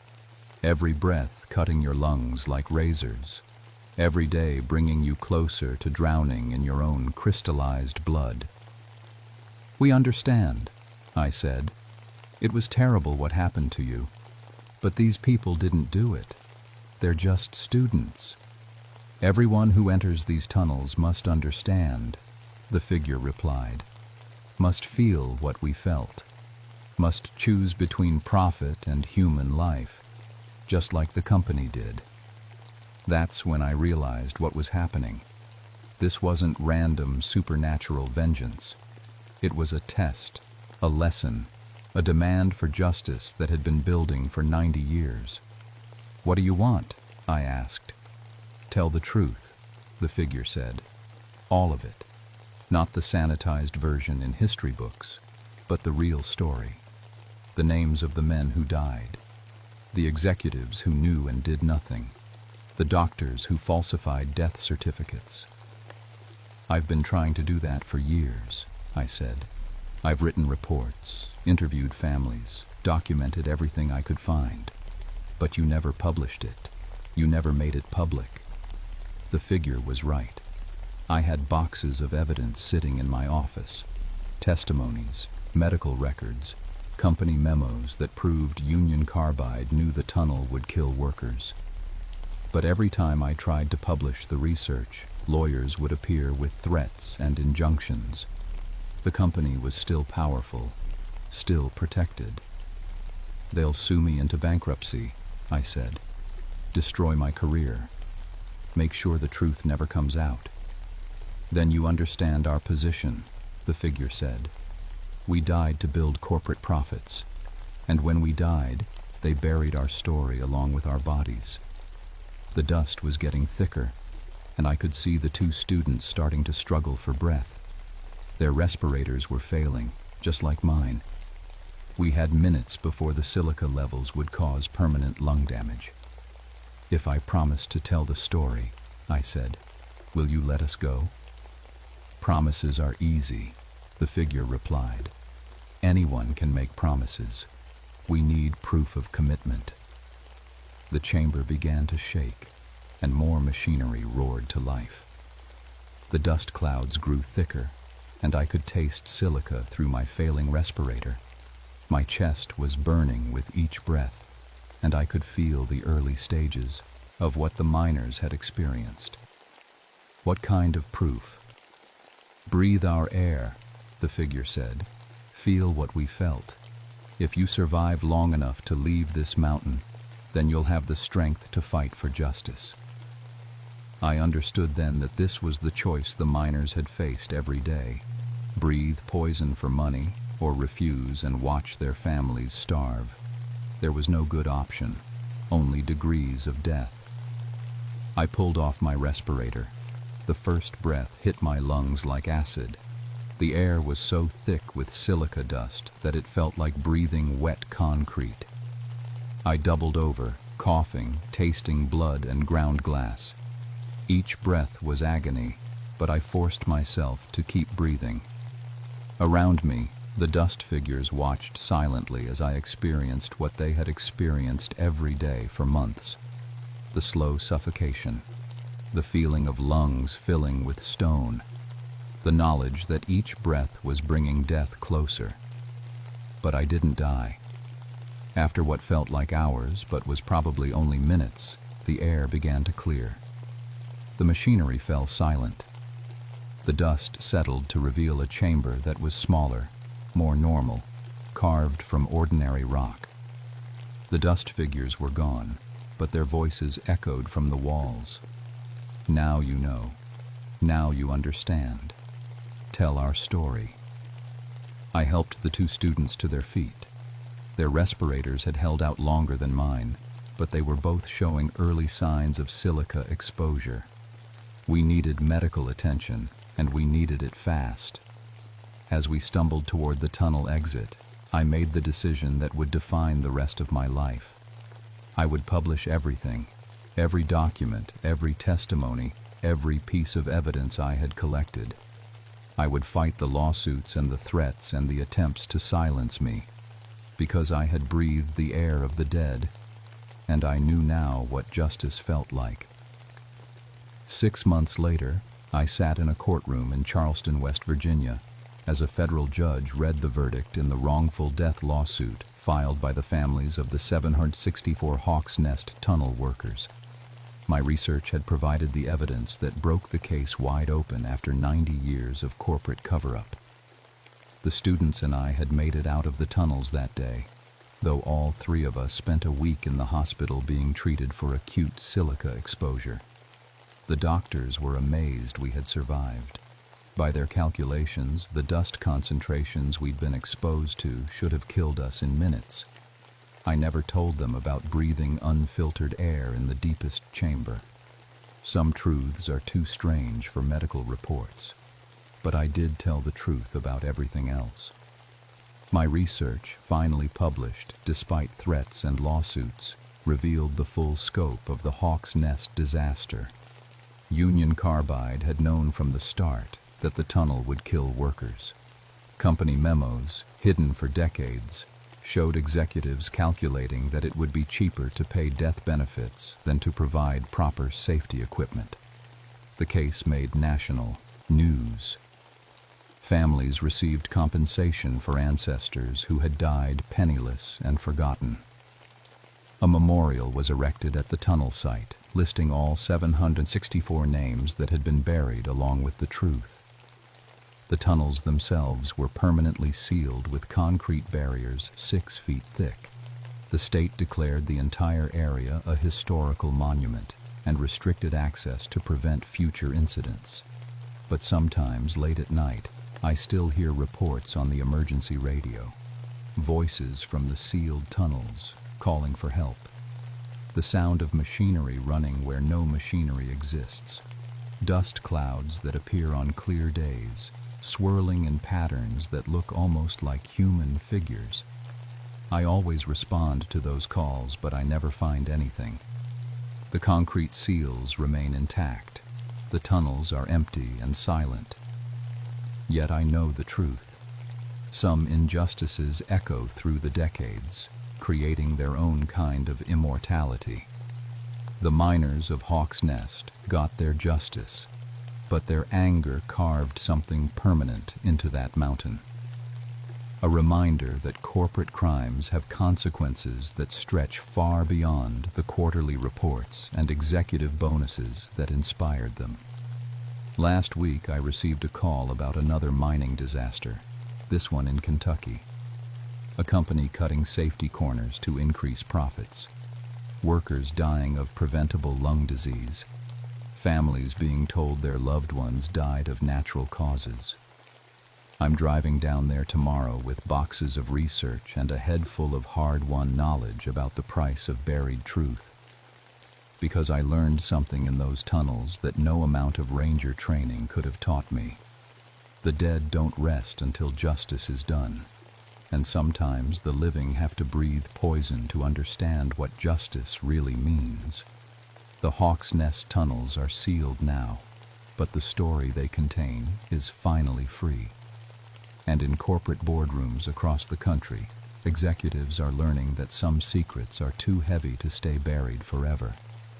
The dust always finds a way to rise.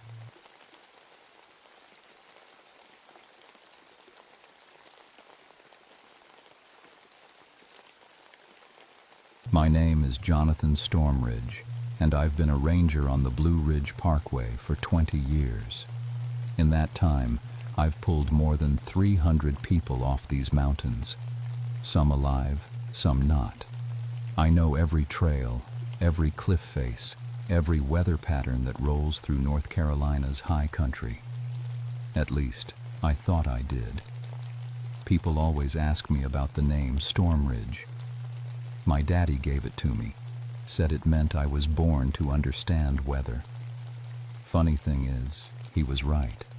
Spent 8 years in the Air Force as a meteorologist before coming home to these mountains. I can read pressure systems like other folks read newspapers. I know when a storm's coming 3 days out, just by the way the air feels against my skin. That March morning in 1973 started like any other. The weather station showed clear skies, but my bones said different. There's something about mountain air that most folks don't understand. It moves different up here, like it's got a mind of its own. The old Cherokee used to say these peaks were where the wind spirits lived. Of course, I never paid much attention to old stories. Wind doesn't think. It just follows pressure systems and temperature changes, same as it always has. I was checking instruments near the mile-high swinging bridge when the call came in. Television crew from Charlotte was missing. They'd come up to film a weather story about the 80-mile-per-hour winds we'd been having. Last anyone heard from them was during their live broadcast that morning. We lost contact around 9:30. Dispatch told me through the radio static. Last transmission showed some kind of equipment malfunction. Wind picked up real sudden-like. I'd seen plenty of city folks underestimate mountain weather. The bridge sits at 5,164 feet, completely exposed on Grandfather Mountain's granite peak. When the wind gets up here, there's nothing to stop it. It can knock a grown man flat or send him right over the edge if he's not careful. But a whole news crew? That was different. The first thing I noticed driving up was the van. Found it at the bottom of Rough Ridge, about a quarter mile from where they should have been filming. Thing was smashed flatter than roadkill, like something had picked it up and dropped it from a great height. But here's what didn't make sense. There were no skid marks on the road above, no sign it had gone over the guardrail, just sitting there in the rocks like it had fallen out of the sky. The camera equipment was scattered across 3 different peaks. I'm talking about heavy gear, tripods, cameras, lighting rigs. Some of it was wedged into rock cracks 200 feet up cliff faces that would take a mountain climber hours to reach. The wind would have to blow harder than anything I'd ever recorded to move that stuff so far. My weather instruments were going crazy too. The barometer showed pressure readings that shouldn't exist at this altitude. The anemometer, that's the device that measures wind speed, was spinning so fast I thought it might break off its mount. But here's the thing that really got my attention. The air was dead still. Not a breath of wind anywhere. I called for helicopter support, but the pilot couldn't keep his bird steady. "It's like the air's fighting me," he radioed down. "I got downdrafts coming from all directions at once. This don't make any meteorological sense." That's when I found the cameraman. He was hung up on the weather vane at the peak's observation tower, 200 feet above where anyone could normally reach. Poor fellow was impaled right through the chest, arms and legs spread wide like he'd been flying. His face was frozen in terror, but his eyes were looking up at the sky like he'd seen something impossible. There was no way human wind could have carried a full-grown man that high and positioned him that precisely. Even hurricane-force gusts don't work that way. Wind is random, chaotic. It doesn't arrange people like decorations. Standing there looking up at that dead man, I felt something I hadn't experienced in 20 years on these mountains. The hair on my arms stood straight up, and not from any electrical charge I could measure. The air itself felt wrong, thick and waiting, like the moment before lightning strikes. That's when I heard it. Soft at first, then growing stronger. Voices carried on a wind that wasn't there, speaking words I didn't recognize but somehow understood. They were telling me to leave, telling me this wasn't a place for people like me anymore. For the first time since I'd started working these peaks, I wondered if maybe the Cherokee had been right about something. Maybe there were things moving in the mountain air that couldn't be explained by pressure systems and temperature gradients. Maybe I was about to find out just how wrong I'd been about the wind. The search for the rest of the crew took me higher up Grandfather Mountain than I'd ever been before. There's a reason most folks stick to the tourist trails. The upper reaches are nothing but exposed granite and wind. Even in calm weather, it's dangerous. But the weather wasn't calm anymore. Every instrument I carried was telling me the same impossible story. Wind speeds jumping from 0 to 60 in seconds, then back to dead stillness. Temperature dropping 40 degrees in the span of a single step. My compass needle spinning like a child's top, unable to find magnetic north. I found the reporter first. Her name was Lisa Chen, according to her press badge.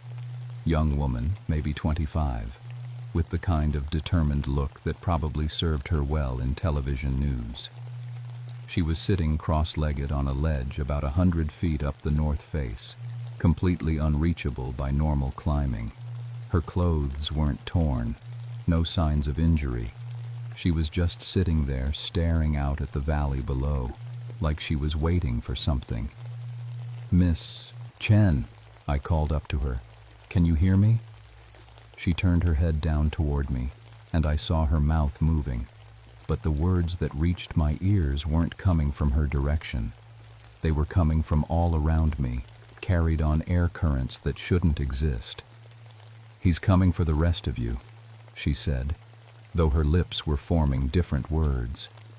"The one who walks between the clouds, the one your people drove away."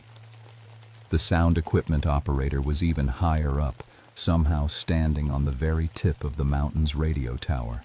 150 feet of steel and guy wires, and this fellow was balanced on the top like it was solid ground. He was moving his arms in slow, precise patterns, like he was conducting an orchestra I couldn't see. "Get down from there," I shouted. "That tower can't support your weight." But he didn't fall. Didn't even wobble. The wind was holding him up. That's when I understood something was very wrong with the wind itself.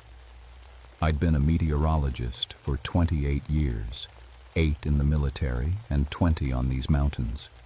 I knew every way air could move, every pattern it could follow. But this was different. The wind wasn't following the laws of physics anymore. It was following something else entirely. I radioed for more help, but static was all that came back. The air was playing tricks with radio waves too, bending them in directions that made no sense.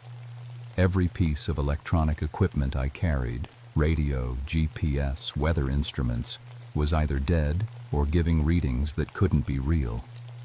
That's when I saw him. At first, I thought it was just heat distortion rising from the rocks. You know how air shimmers on a hot day, making everything look wavy and uncertain? But the temperature up here was barely 30 degrees. No reason for heat distortion. The shimmer took shape slowly, like someone drawing with invisible ink that was just starting to appear. Tall figure, probably 7 feet or more, moving through the air without touching the ground. His skin looked like it was made of cloud, gray and white and constantly shifting. His clothes moved in a wind that touched nothing else around him. And his eyes, Lord help me, his eyes were the color of storm clouds just before they let loose with lightning. He was looking right at me. I tried to run, but the wind had other ideas. It pushed against my back, then pulled at my chest, then came at me from both sides at once. My feet left the ground for just a second, long enough for me to understand what had happened to the news crew. This thing, whatever it was, could make people fly. "You bring the metal boxes that steal the sky's voice," it said, and the words came from everywhere at once. "You bring the lightning catchers and the wind measurers. You think you can own what has always been free." I managed to get my feet back on solid rock, but barely. The wind was playing with me like a cat with a mouse, letting me think I was in control before reminding me I wasn't. "I don't understand," I called out, though I wasn't sure if I was talking to the figure or to the wind itself. "What do you want?" "I want my mountain back," came the reply. "I want the metal gone. I want the measurers and the watchers and the sky thieves to go away and never return." The figure pointed toward where the news crew's equipment was scattered across the peaks. As he did, every piece of metal, cameras, tripods, cables, even the zippers on their jackets, began to glow with a cold blue light. "Your people came here with their thundersticks and their iron horses," the figure continued. "They drove my people into the ground and built their monuments to sky stealing on sacred places. Now you come with boxes that catch lightning and tools that measure wind like it belongs to you." That's when I realized what I was dealing with. This wasn't just some unknown weather phenomenon. This was something much older, much angrier, and much more powerful than anything in my meteorological training. This was one of the Cherokee wind spirits the old stories talked about. And he was done sharing his mountain with people who didn't understand what they were messing with. The reporter and the sound man were still up on their impossible perches, but I could see now they weren't in control of their own movements. The wind spirit was holding them there like a child holds toys, keeping them alive for reasons I didn't want to think about. "Please," I said, trying to keep my voice steady, "let them go. They didn't know this was sacred ground." The spirit's laugh sounded like wind through pine trees during a thunderstorm. "Knowledge is not required for consequences," he said. "Your metal boxes have already disturbed what should not be disturbed. The damage spreads with every measurement, every signal, every attempt to predict what is meant to be wild." Lightning began to dance between his fingers, though there wasn't a cloud in the sky. The air pressure dropped so fast my ears popped, and I tasted copper on my tongue. The wind spirit was just getting started. What happened next taught me more about the true power of wind than 20 years of meteorological study ever could. The spirit raised both arms, and the air around Grandfather Mountain began to move like water in a bathtub when you pull the drain plug. Everything started rotating. Leaves, loose rocks, the scattered camera equipment, even the clouds overhead. But it wasn't chaotic like a regular tornado. This was controlled, precise, purposeful. He was creating a wind pattern that couldn't exist in nature. "You see how your instruments lie," the spirit said as my anemometer spun wildly before snapping clean off its mount. "They measure what the wind does, not what the wind is. They cannot capture the spirit that moves the air, only the air that the spirit has already left behind." I watched in horror as the reporter and sound operator began to move through the air like leaves caught in a dust devil, but they weren't being tossed around randomly. They were being carried with care, positioned exactly where the spirit wanted them. Lisa Chen floated past me close enough to touch, her eyes wide with terror, but her body perfectly safe in the supernatural wind's grip. "This is impossible," I breathed, and immediately regretted speaking. The spirit's attention turned fully to me. and suddenly I was 20 feet off the ground with nothing but wind holding me up. It felt like being caught in invisible hands, firm but not crushing, powerful but not violent. I could breathe, could move my arms and legs, but I couldn't control where I was going. Impossible? The spirit asked, carrying me higher up the mountain face. Your people have built entire cities believing they understand the sky. You have planes that think they own the air, buildings that think they can stand against the wind forever, instruments that think they can predict what the clouds will do tomorrow. We rose past the tree line, past the radio tower, past the peak itself. I was flying higher than anyone had ever flown without machinery, held up by nothing but the will of something that existed before my ancestors ever crossed the ocean. But you have forgotten the first truth, the spirit continued. The wind does not serve you. You serve the wind. And when you forget that, the wind reminds you. He showed me things no meteorologist was ever meant to see. The true shape of weather systems from the inside, where the eye of every storm is filled not with calm air, but with ancient spirits like himself. The way lightning chooses its path not through electrical conductivity, but through spiritual connection. The reason some mountains create their own weather, while others follow predictable patterns. Grandfather Mountain was alive, had always been alive. And everything we thought we knew about atmospheric science was just the outermost layer of something much deeper and more complex. Your television people came with their metal lightning catchers, the spirit explained as we moved through the air above the peaks. Every time they send their signals, every time they broadcast their pictures through the sky, they cut holes in the fabric that separates the spirit world from yours. You have been tearing the sky apart, one transmission at a time. Below us, I could see more of the news crew. The producer was standing on a ledge that couldn't possibly support his weight, arms spread wide like he was embracing the wind. The lighting technician was sitting cross-legged in midair, suspended above a 500-foot drop by nothing but moving air. They were all alive, but they were all trapped. "Why don't you just kill us?" I asked, immediately wondering if I really wanted to know the answer. "Because death is not punishment enough," the spirit replied. "You must understand what you have done before the understanding ends. You must see how your sky stealing has wounded the mountain itself." He carried me to a part of Grandfather Mountain I'd never seen before, a hidden valley that couldn't be reached by any trail. The rocks here were different, older, covered in symbols that looked like they'd been carved by wind rather than human hands. And everywhere, scattered among the ancient markings, were pieces of modern technology, fragments of weather balloons, broken radio antennas, pieces of satellite equipment that must have fallen from space, all of it glowing with that same cold blue light I'd seen before, like it was infected with something unnatural. "This is what your science does to sacred places," the spirit said.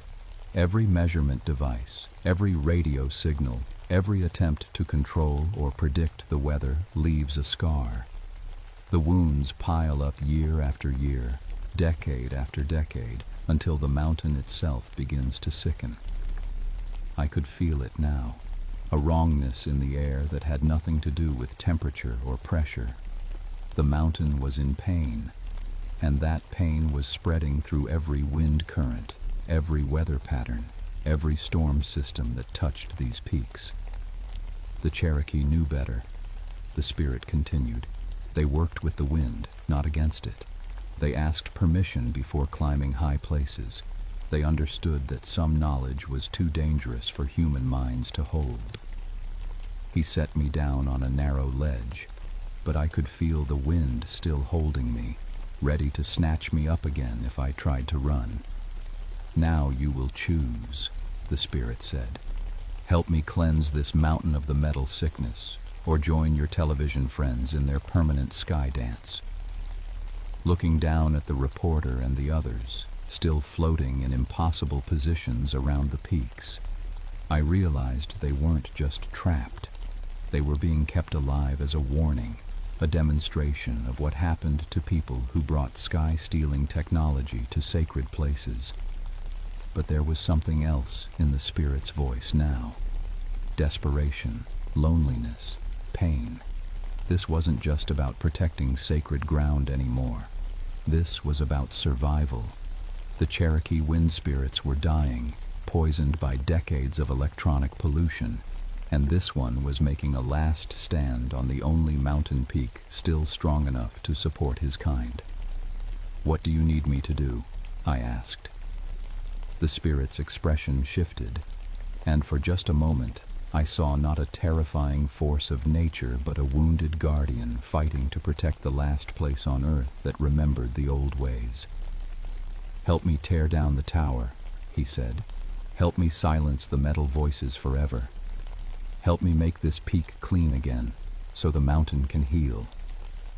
Lightning began to dance between his fingers again, but this time it didn't feel threatening. It felt like a tool being offered, a chance to help fix something that had been broken for far too long. I looked up at the radio tower, then at the floating news crew, then at the valley full of technological scars that no human eye had ever seen before. 20 years of mountain rescue experience told me to refuse, to find another way, to try reasoning with something that clearly couldn't be reasoned with.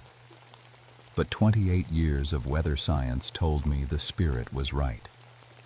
We had been poisoning the sky, one transmission at a time, and the bill was finally coming due. The question was, which voice was I going to listen to? The decision came easier than I expected. Maybe it was seeing the pain in the valley of broken technology, or maybe it was finally understanding that some things are more important than human convenience. Either way, I found myself saying words I never thought would leave my mouth. "Tell me what to do." The spirit's eyes brightened like lightning behind storm clouds. "You must touch the tower with your hands while I channel the mountain's lightning through it. The metal will melt, the signals will stop, and the healing can begin." I looked up at the radio tower, 150 feet of steel and electronics that provided communication for half the Blue Ridge Parkway. Destroying it would cut off emergency services, weather warnings, rescue coordination for thousands of square miles of mountain territory. It would also probably kill me. "The sound operator," the spirit explained, following my gaze upward. "He tried to climb the tower when the wind first took hold of him. His body serves as a conductor now, completing the circuit between earth and sky. When the lightning flows through the metal, it will flow through him as well." "You're asking me to murder someone." "I am asking you to help heal a dying mountain," the spirit replied. The television man chose to climb toward the sky-stealing metal. He made himself part of the machine that wounds the earth. His fate was sealed by his own actions. The wind picked me up again, carrying me toward the base of the radio tower. Up close, I could see what the spirit meant. The sound operator wasn't just standing on top of the tower. He was somehow fused with it. His hands gripped the metal antenna array, but his fingers had begun to change, becoming metallic themselves, growing into the equipment like roots into soil. "The longer the metal stays in contact with sacred ground, the more it spreads," the spirit said. "First it corrupts the air, then it corrupts the earth, then it corrupts the flesh of those who serve it. Your friend up there has become part of the machine." I could see other changes too. The man's skin had taken on a metallic sheen. His eyes glowed with the same cold blue light as the scattered equipment. When he opened his mouth, static came out instead of words. He wasn't human anymore. Maybe hadn't been human since the moment he'd touched that tower. "If I do this," I said, "what happens to the others? The reporter, the producer?" They return to Earth, the spirit promised. They go back to their metal boxes and electronic lives, but they remember. They tell others what happens to sky thieves who come to sacred places without permission. Lightning was building in the spirit's hands now, crackling between his fingers like captured starlight. The air pressure was dropping so fast my ears ached, and every metal object on the mountain began to hum with electrical charge. "The storm comes," the spirit said, "with or without your help. But if you help guide the lightning true, it will burn clean and quick. If you do not, it will spread wild and consume everything metal for 50 miles in all directions. Your choice, Sky Reader, your choice." I thought about my daughter Sarah, safe in her college dorm room 300 miles away. I thought about the hundreds of tourists who visited Grandfather Mountain every year, never knowing they were walking on sacred ground. I thought about all the ranger stations and communication towers and weather monitoring equipment scattered across the Blue Ridge, keeping people safe from mountain storms. And I thought about the Cherokee families who had been driven from these peaks a century and a half ago, leaving behind only their stories about wind spirits and sacred high places that white settlers would never understand. The spirit was right. We had been stealing the sky, one electronic device at a time, until we'd forgotten that the air itself had its own rights, its own spirit, its own ancient claim to these mountain peaks. "All right," I said. "I'll help you." The moment my hands touched the tower's metal base, every nerve in my body caught fire. Lightning flowed down from the spirit's fingers, through the tower structure, through the corrupted sound operator still fused to the antenna array, and into the bedrock of Grandfather Mountain itself. I felt the mountain's pain as my own. A century and a half of metal driven into sacred ground. Radio waves cutting through spirit pathways. Electronic signals disrupting the natural flow of wind and weather that had existed here for thousands of years. But I also felt the mountain's relief as the tower began to melt. The sound operator's screams turned to static, then to silence, as the lightning burned away both metal and flesh, leaving nothing but clean air and scorched rock. Every piece of electronic equipment on the mountain sparked and died. My radio, my GPS, the weather monitoring station, even the digital watch on my wrist, all of it fried in the space of a single heartbeat. The spirit released his hold on the other news crew members, and they fell gently to the ground, unconscious but alive. The reporter landed near me, her eyes rolling back to normal, her breath coming in deep, natural gasps. She would live. They all would. But they would remember. The tower collapsed with a sound like thunder, crushing the observation deck and sending sparks flying in all directions. But the sparks weren't destructive. They were healing, burning away the technological scars that had accumulated on the mountain over decades of human interference. As the last of the metal cooled and settled, I felt something I'd never experienced before. The wind moving the way it was meant to move. Clean and wild and free, following patterns that had nothing to do with pressure systems or temperature gradients and everything to do with the living spirit of the mountain itself. The Cherokee wind spirit began to fade as the sun touched the western horizon, becoming transparent like heat distortion again.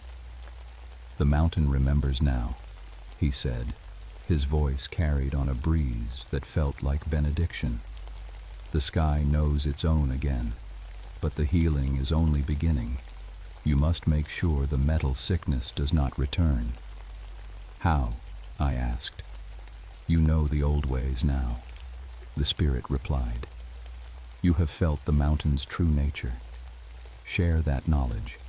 Teach others to read the real signs in wind and weather. Help them understand that some places are too sacred for machines." He was almost gone now, just a shimmer in the evening air, but his final words carried clearly on the wind. And remember, Sky Reader, the storm spirits are always watching. The official report blamed everything on a freak tornado, atmospheric disturbance of unknown origin, radio tower destroyed by lightning strike, television news crew found unconscious with no memory of events. One casualty, sound operator apparently struck by lightning while attempting to climb radio tower during severe weather event. Nobody questioned my version of events. After all, I was the meteorological expert. I'd been reading mountain weather for 20 years. If I said it was a tornado, it must have been a tornado. The truth stayed between me and the mountain. The news crew recovered completely, though none of them could remember anything after setting up their equipment that morning. Lisa Chen went back to Charlotte and never covered another weather story. The producer requested transfer to sports. The lighting technician quit television entirely and became a park ranger in Florida, as far from mountains as he could get. They remembered something, even if they couldn't put it into words. The state decided not to rebuild the radio tower. Too expensive, they said. Too much of a lightning risk. Instead, they moved emergency communications to a facility 30 miles south, well away from Grandfather Mountain's peak. I didn't fight the decision. 6 months later, I met with elders from the Cherokee Nation, told them about unusual weather patterns on Grandfather Mountain, about the need for traditional ecological knowledge to supplement modern meteorology, suggested that maybe some places were better left to the old ways of understanding weather and wind. They listened politely, but I could see in their eyes that they already knew, had always known. We're just waiting for someone with white skin to figure it out. Now I work with them, consulting on sacred site preservation, teaching tourists about traditional Cherokee weather lore, helping people understand that the mountains are more than just scenic overlooks and radio tower foundations. My weather predictions are more accurate than they've ever been. Not because I've gotten better instruments. In fact, I use fewer electronic devices than ever before. But because I've learned to listen to the wind itself, to feel the mountain's moods, to read the real signs that no barometer can measure. Sometimes, on clear days when the air is perfectly still, I climb back up to where the radio tower used to stand. There's nothing there now but ancient rock and the faint traces of Cherokee symbols carved by wind rather than human hands. And sometimes, if I listen very carefully, I can hear voices carried on breezes that touch nothing else around them. Wind spirits that were here long before my people crossed the ocean, and will be here long after we've learned to respect the sky again. They're watching, always watching, waiting to see if we've really learned the lesson or if they'll need to teach it again. The mountain remembers now. The question is, will we? Last week, a technology company approached the Park Service about installing weather monitoring equipment on Grandfather Mountain. High-tech stuff, Doppler radar, atmospheric sensors, satellite communication arrays. They said it would help predict severe weather, save lives, advance the science of meteorology. I recommended they find another location. Some places are too sacred for machines. Some knowledge is too dangerous for human minds to hold. And some winds are meant to blow free, without measurement, without prediction, without the electronic interference that turns living sky into dead data. The Cherokee wind spirits taught me that. And if people don't listen to the lesson the first time, well, the mountain has all the time in the world to teach it again. The wind is patient, but it's not infinitely forgiving. And it's always watching.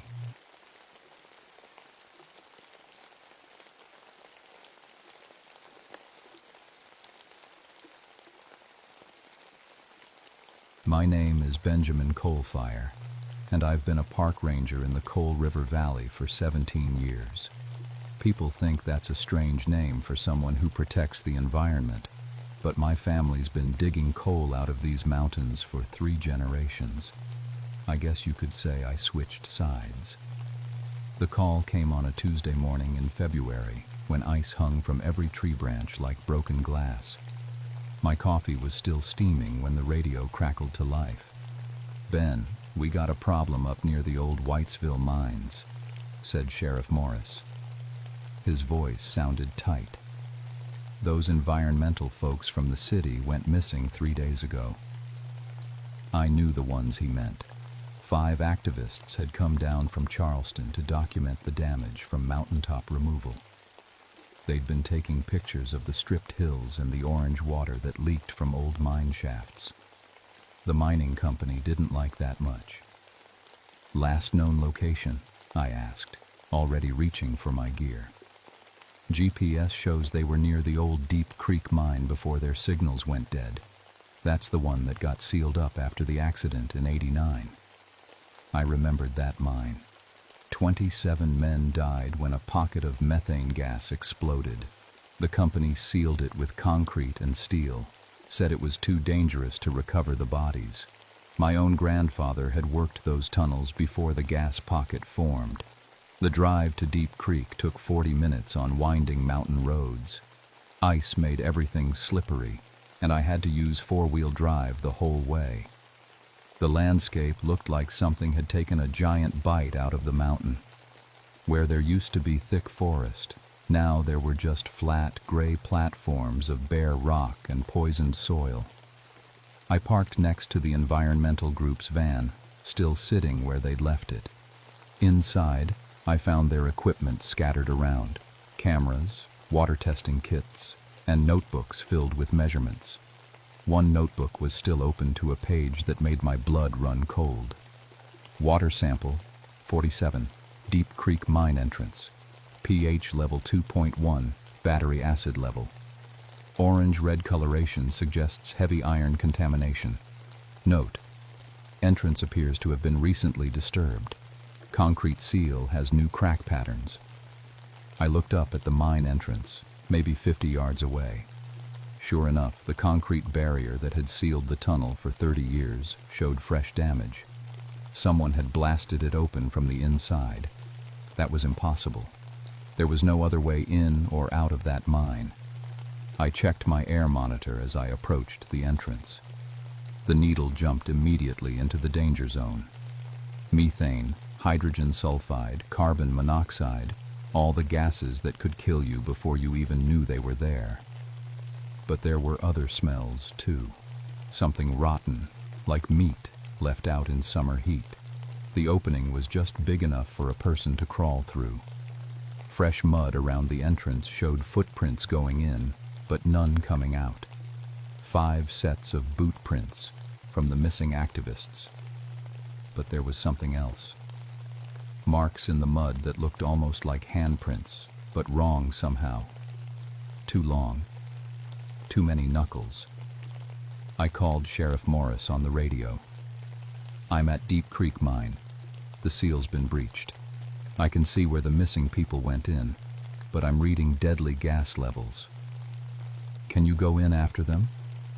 I looked at the black hole in the mountain and felt something cold settle in my stomach.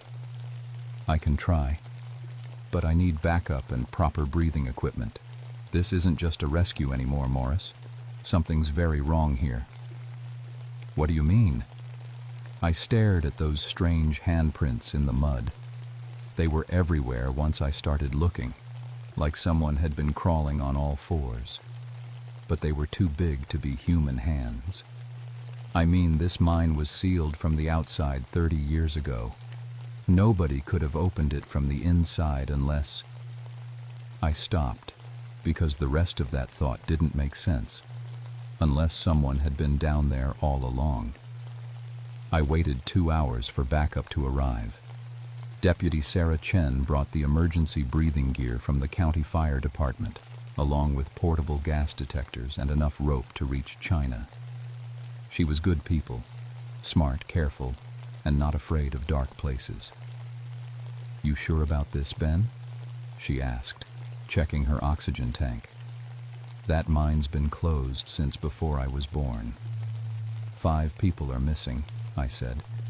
"Maybe 6 if you count whoever opened that hole." We roped up and entered the mine together. The tunnel sloped down into the mountain at a steep angle, and our headlamps only reached about 20 feet ahead. The air was thick and wet, like breathing through a wet towel. The first thing we found was one of the activists' cameras, smashed against the tunnel wall. The memory card was still intact, so I pocketed it. Then we found pieces of torn clothing and dark stains on the coal walls that could have been blood. "Ben," Sarah whispered, "look at this." She was shining her light on the tunnel wall, where someone had scratched words into the coal with a sharp object. "Help us." And below that, "They're still here." "Recent?" I asked. "Looks like it. Coal dust is still fresh on the ground." We followed the main tunnel deeper into the mountain. According to the old mining maps, this shaft went down 800 feet before hitting the main coal seam. But what we found didn't match any map I'd ever seen. The tunnel split into dozens of smaller passages, like the veins in a leaf. Some were so small you'd have to crawl. Others opened up into chambers big enough to park a truck, and all of them showed signs of recent digging. "This is wrong," I told Sarah. "These side tunnels aren't on any of the original mine plans." That's when we heard the sound. A scraping noise, like someone dragging something heavy across stone. It came from somewhere deeper in the mine, echoing off the tunnel walls until we couldn't tell which direction it was coming from. We followed the main tunnel for another 100 yards before finding the first body. It was Marcus Webb, one of the environmental activists. He was still wearing his bright red jacket, but that's about all I recognized. Something had torn him apart. I won't go into details about what we found, because some things shouldn't be described. But I will say that it looked like whatever killed Marcus had been feeding, and feeding for a while. Sarah threw up. I almost did too, but I forced myself to examine the scene. The wounds weren't from any animal I knew. The claw marks were too regular, almost like they'd been made by human fingernails. But no human fingernails could tear through muscle and bone like that. "We need to get out of here," Sarah said, wiping her mouth. "Right now." I was about to agree when we heard something that made us both freeze. Voices. Human voices, coming from somewhere deeper in the mine. "Help. Please help us." It was weak and echoing, but definitely human. At least 2 different people, maybe 3. "The other activists," I said. Sarah grabbed my arm. "Ben, this could be a trap. Whatever killed Marcus could still be down there. They're alive. We can't just leave them." The voices came again, closer this time. "Please. We're hurt. Can't get out." I made the decision that probably saved our lives, even though it felt like cowardice at the time. I grabbed Sarah's hand and pulled her toward the entrance. "We go back for help," I said. "Full rescue team, better equipment, more people." We ran through those tunnels faster than was safe, stumbling over broken timber and loose rock. Behind us, the voices followed, but they were changing, getting deeper, more desperate, and they weren't asking for help anymore. They were calling our names. "Benjamin, Sarah, don't leave us." I'd never told anyone down there my name. We burst out of the mine into the gray February daylight like we were drowning people breaking the surface. I immediately called for a full emergency response. State police, mine rescue team, hazmat specialists, the works. But as we waited for help to arrive, I couldn't stop thinking about those voices. How did they know our names? And why did they sound so hungry? The state mine rescue team arrived just before sunset, along with enough equipment to drill to the center of the earth. Captain Rodriguez was a 20-year veteran who'd pulled more miners out of collapsed tunnels than anyone else in West Virginia. "What's the situation?" he asked, studying the mine entrance. I told him about the missing activists, the body we'd found, and the voices calling for help. I didn't mention how they'd known our names. That part sounded crazy even to me. Gas levels? Deadly. Methane, hydrogen sulfide, carbon monoxide, plus something else I couldn't identify. Rodriguez nodded grimly. "We'll use positive pressure breathing gear and go in teams of 3. Nobody separates. Nobody goes deeper than 500 feet without checking in." His team was good. Professional. They'd seen everything there was to see in mines. But they hadn't seen this. The first team made it 200 feet before their radio went dead. Standard procedure was to wait 15 minutes, then send in a backup team. We waited 30 minutes. No contact. The second team found the first team's equipment scattered throughout the tunnel, including their breathing gear and radios.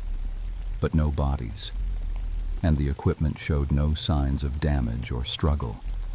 It was like 3 grown men had just vanished into thin air. "I don't like this," Rodriguez said. "Something's not right down there." That's when we heard the explosion, deep underground, like thunder rolling through the mountain. The ground shook under our feet, and a cloud of dust and gas shot out of the mine entrance. "Cave in," someone yelled. Rodriguez was already on his radio, calling for heavy excavation equipment. But I knew it wasn't a cave-in. The sound was wrong. It was too controlled, too deliberate. Someone had set off explosives down there. We waited until morning to try again, this time with full mining equipment and a drilling rig. The plan was to drill a parallel shaft and come at the problem from a different angle. But when the first drill samples came up, they contained something that made everyone step back. Bones. Human bones, but wrong somehow. Too thin in some places, too thick in others. Like they'd been stretched and compressed at the same time.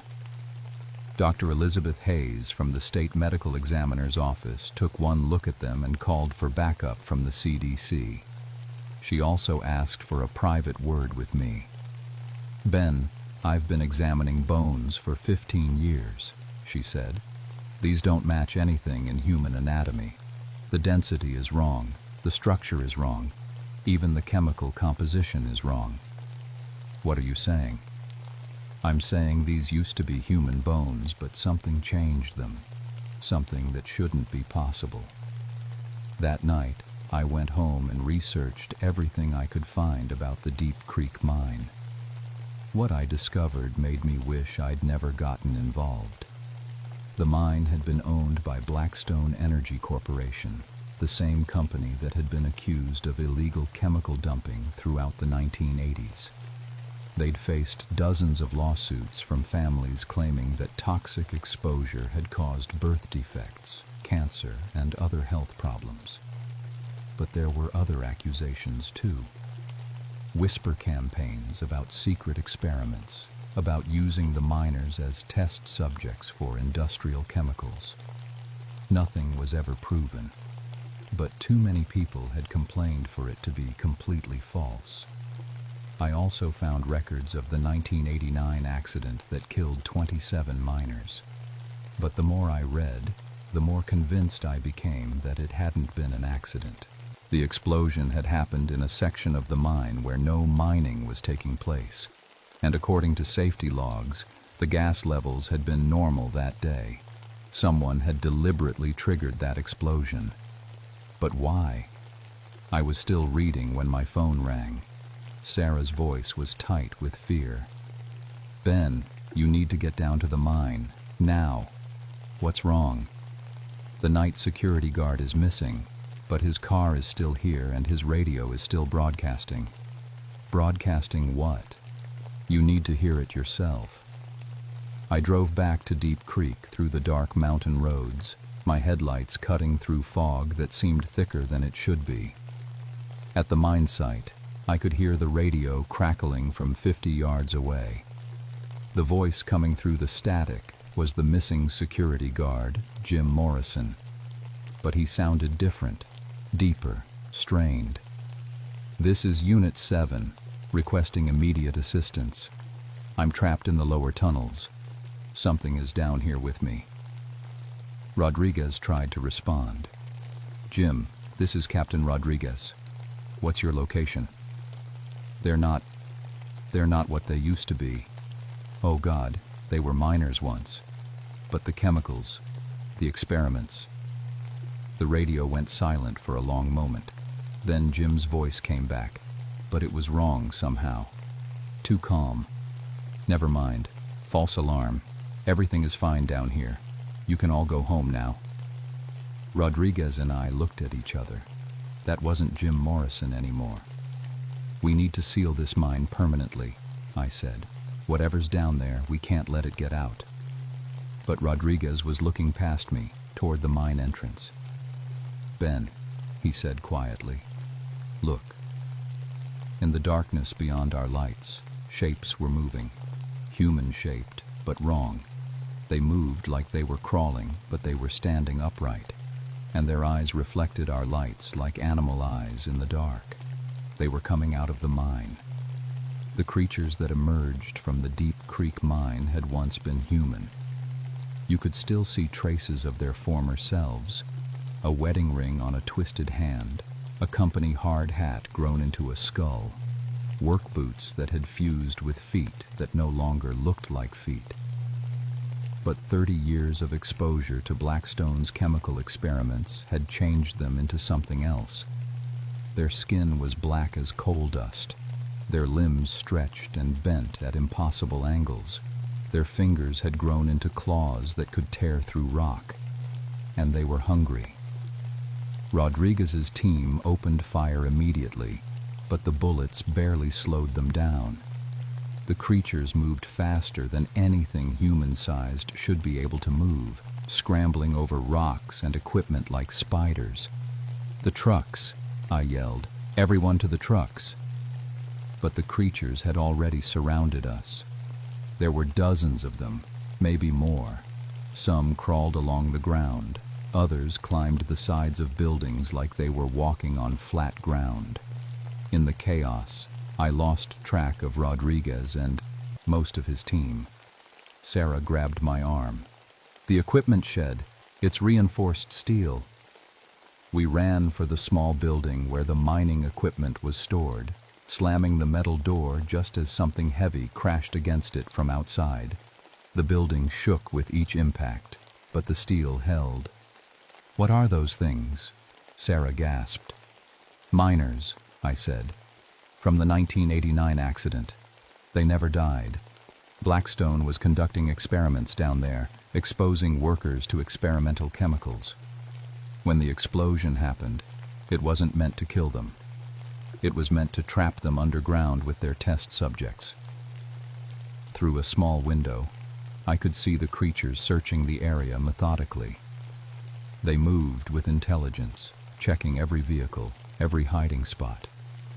They weren't just animals hunting for food. They were thinking. One of them approached our window. In the harsh glare of the emergency lights, I could see its face clearly for the first time. Beneath the coal-black skin and the twisted features, I recognized him. "Tommy Kowalski," I whispered. Tommy had been my father's friend, one of the miners who died in the '89 explosion. Except he hadn't died. He'd been transformed into this thing, trapped underground for 30 years, slowly losing his humanity. As if he'd heard his name, Tommy's head turned toward our window. His eyes had changed color, turning the orange of acid mine drainage. But for just a moment, I thought I saw recognition there. He raised one clawed hand and pressed it against the glass. His mouth moved, forming words I couldn't hear but could read on his lips. "Help. Us." That's when I understood. The creatures weren't just hunting us. They were trying to communicate, trying to tell us something. I opened the window, just a crack. Tommy Kowalski. The thing that had been Tommy nodded slowly. When it spoke, its voice was like gravel sliding down a metal chute. Blackstone. Still there. Still experimenting. Where, Tommy? Deep levels, company records. They need fresh subjects. Behind Tommy, the other creatures had stopped hunting. They were all looking at me now, waiting. They're planning to do it again, I said to Sarah. The experiments. That's why they wanted the environmental activists. Fresh test subjects. Tommy pressed harder against the window. Stop them. Burn the records. Before they spread. Spread? Other mines. Other mountains. The chemicals. They're still producing them. I finally understood the full scope of what Blackstone Energy had been doing. Deep Creek wasn't the only experimental site. They had operations throughout Appalachia, using isolated mining communities as testing grounds for chemical weapons or biological experiments. And they were still at it. Where are the records, Tommy? Bottom level, the old executive offices, but they have guards. Human guards. I looked at Sarah. We have to go back into the mine. Are you insane? If Tommy's right, Blackstone is still conducting experiments, still transforming people into these things. We have to expose them before they can spread to other locations. Tommy was nodding frantically. Around him, the other creatures began to make sounds. Not quite human speech, but something that might have been agreement. They help us? Sarah asked. I looked into Tommy's orange eyes and saw something I hadn't expected to see. Hope. Yes, I said. They'll help us, because they want this to end as much as we do. We left the equipment shed together, 2 humans and 30 former miners who had become something else entirely. They led us back into the Deep Creek mine, moving through tunnels they knew better than the surface world. The deeper we went, the more evidence we found of Blackstone's ongoing operations. Fresh equipment, recent excavation, and worse, holding cells that had contained human subjects until very recently. At the bottom level, we found what we were looking for. A hidden complex of offices and laboratories, still powered by an underground generator.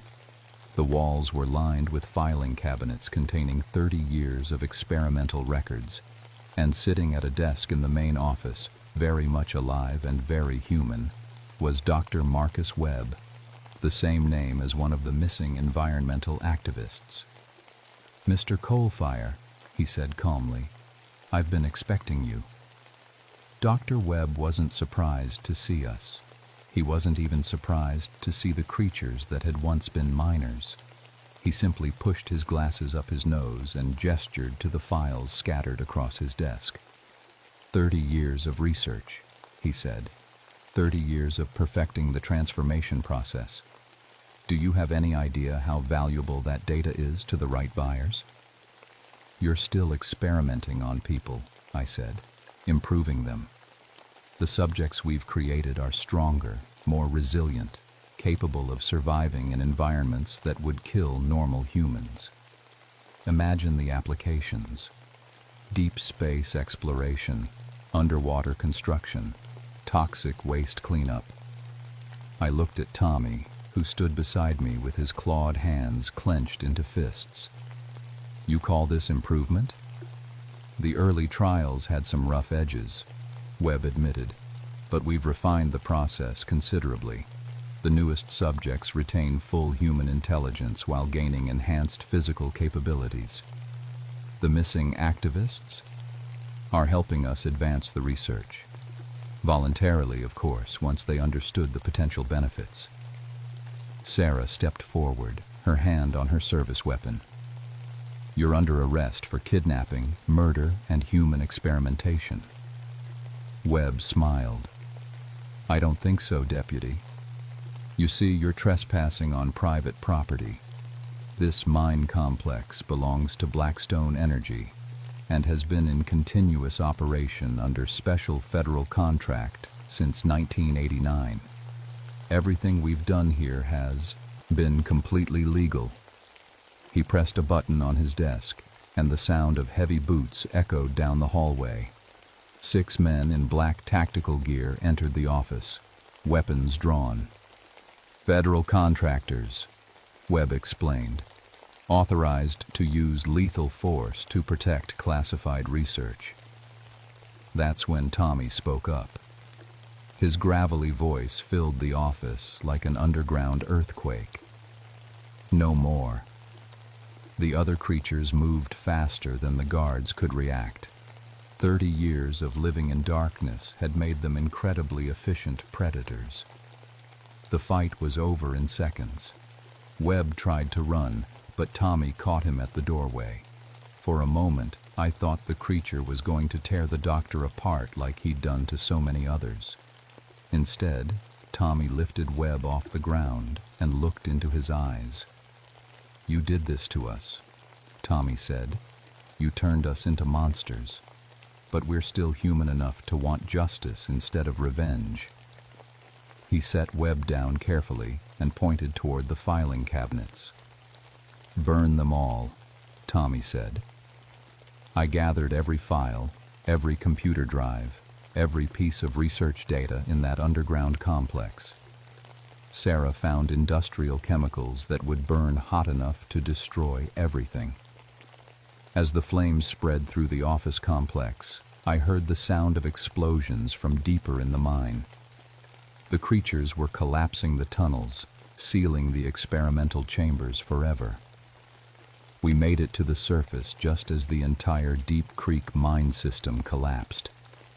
The mountain shook for 5 minutes, and when it was over, there was nothing left but a pile of rubble where the entrance used to be.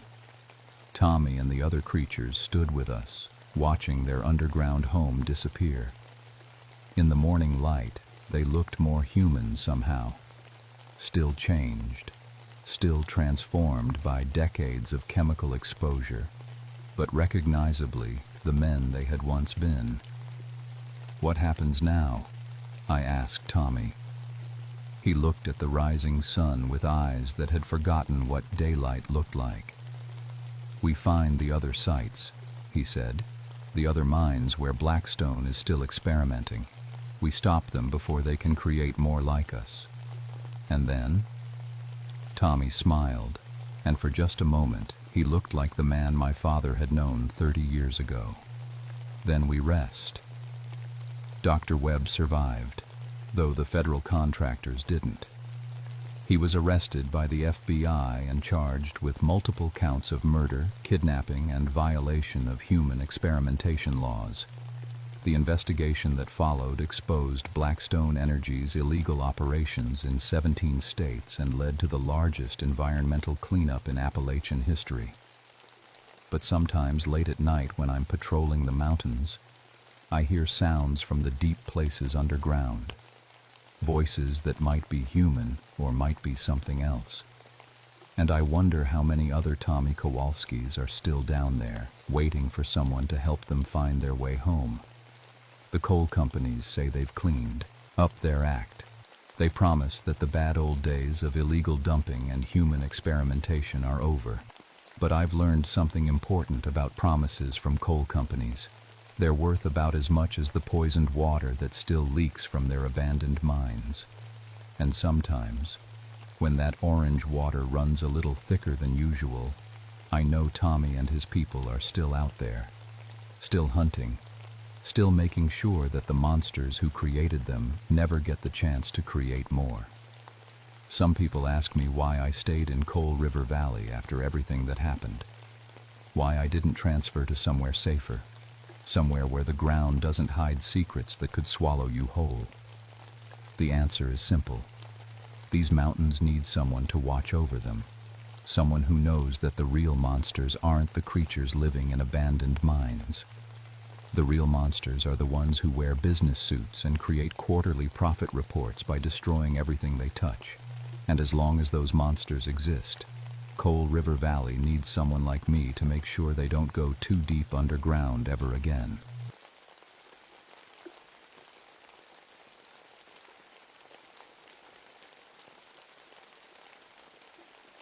My name is Samuel Ironside, and I've been a ranger with Pisgah National Forest for 16 years. In all that time, working the highest peaks in North Carolina, I thought I'd seen everything these mountains could throw at me. 3 avalanche rescues, countless lost hikers, and more than one body recovery from folks who didn't respect what 6,000 feet of elevation can do to you in winter. I was wrong about seeing everything. It was December 15, 1979, when the call came in about the missing weather crew. 3 scientists from the National Weather Service had been up at the Mount Mitchell Summit Station for routine maintenance. That was 5 days ago. No radio contact since day 2, when their last transmission mentioned something about trees moving wrong. I loaded my gear into the ranger truck that morning. Rope, medical kit, emergency rations, and the portable radio that kept crackling with static. My wife Sarah kissed me goodbye at the door, told me to be careful up there. Our twin girls, Emma and Lucy, barely looked up from their cereal. At 8 years old, they were used to Daddy heading into the mountains when people got in trouble. The drive up to Mount Mitchell takes you through some of the most beautiful country on earth when it's not trying to kill you. That day, with fresh snow falling and the temperature dropping below 0, it looked like the surface of another planet. The Fraser fir trees that covered the upper slopes had been dying for years, something called the balsam woolly adelgid, tiny bugs that killed whole forests. What remained were silver skeletons reaching toward a gray sky. Mount Mitchell stands 6,684 feet above sea level, highest peak east of the Mississippi River. The Cherokee called it Atakula, which meant where the spirits gather. I knew that from my research into local history, part of my job as a ranger. What I didn't know then was how right they were. The weather station sat on a rocky outcrop near the summit, a small building that housed instruments measuring wind speed, temperature, and atmospheric pressure. It was designed to withstand 100-mile-per-hour winds and temperatures that could freeze exposed skin in minutes. When I reached it that morning, everything looked normal from the outside. Inside was a different story. The 3 scientists' gear was still there, coffee cups half full and frozen solid, notebooks filled with weather data, personal items scattered on bunks. But no sign of Dr. Hayes, Dr. Martinez, or Dr. Chen. The monitoring equipment was still running, recording data that made no sense. According to the thermograph, there had been a localized temperature spike of 40 degrees the previous night, lasting exactly 13 minutes. In December, at 6,000 feet, during a blizzard. That was impossible. I radioed base camp, reported the empty station. My supervisor, Tom Crawford, told me to search the immediate area and wait for backup. Standard protocol for missing persons in winter conditions. What wasn't standard was what I found when I stepped outside. The Fraser fir trees around the station had been arranged differently. I'd been to this site dozens of times over the years, knew every dead tree and rocky outcrop.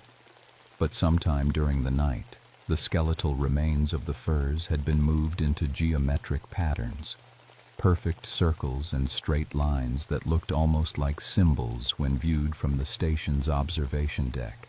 Dead trees don't move themselves, not even in 100-mile-per-hour winds. I spent the rest of that first day searching in expanding circles from the station, looking for any sign of the missing scientists.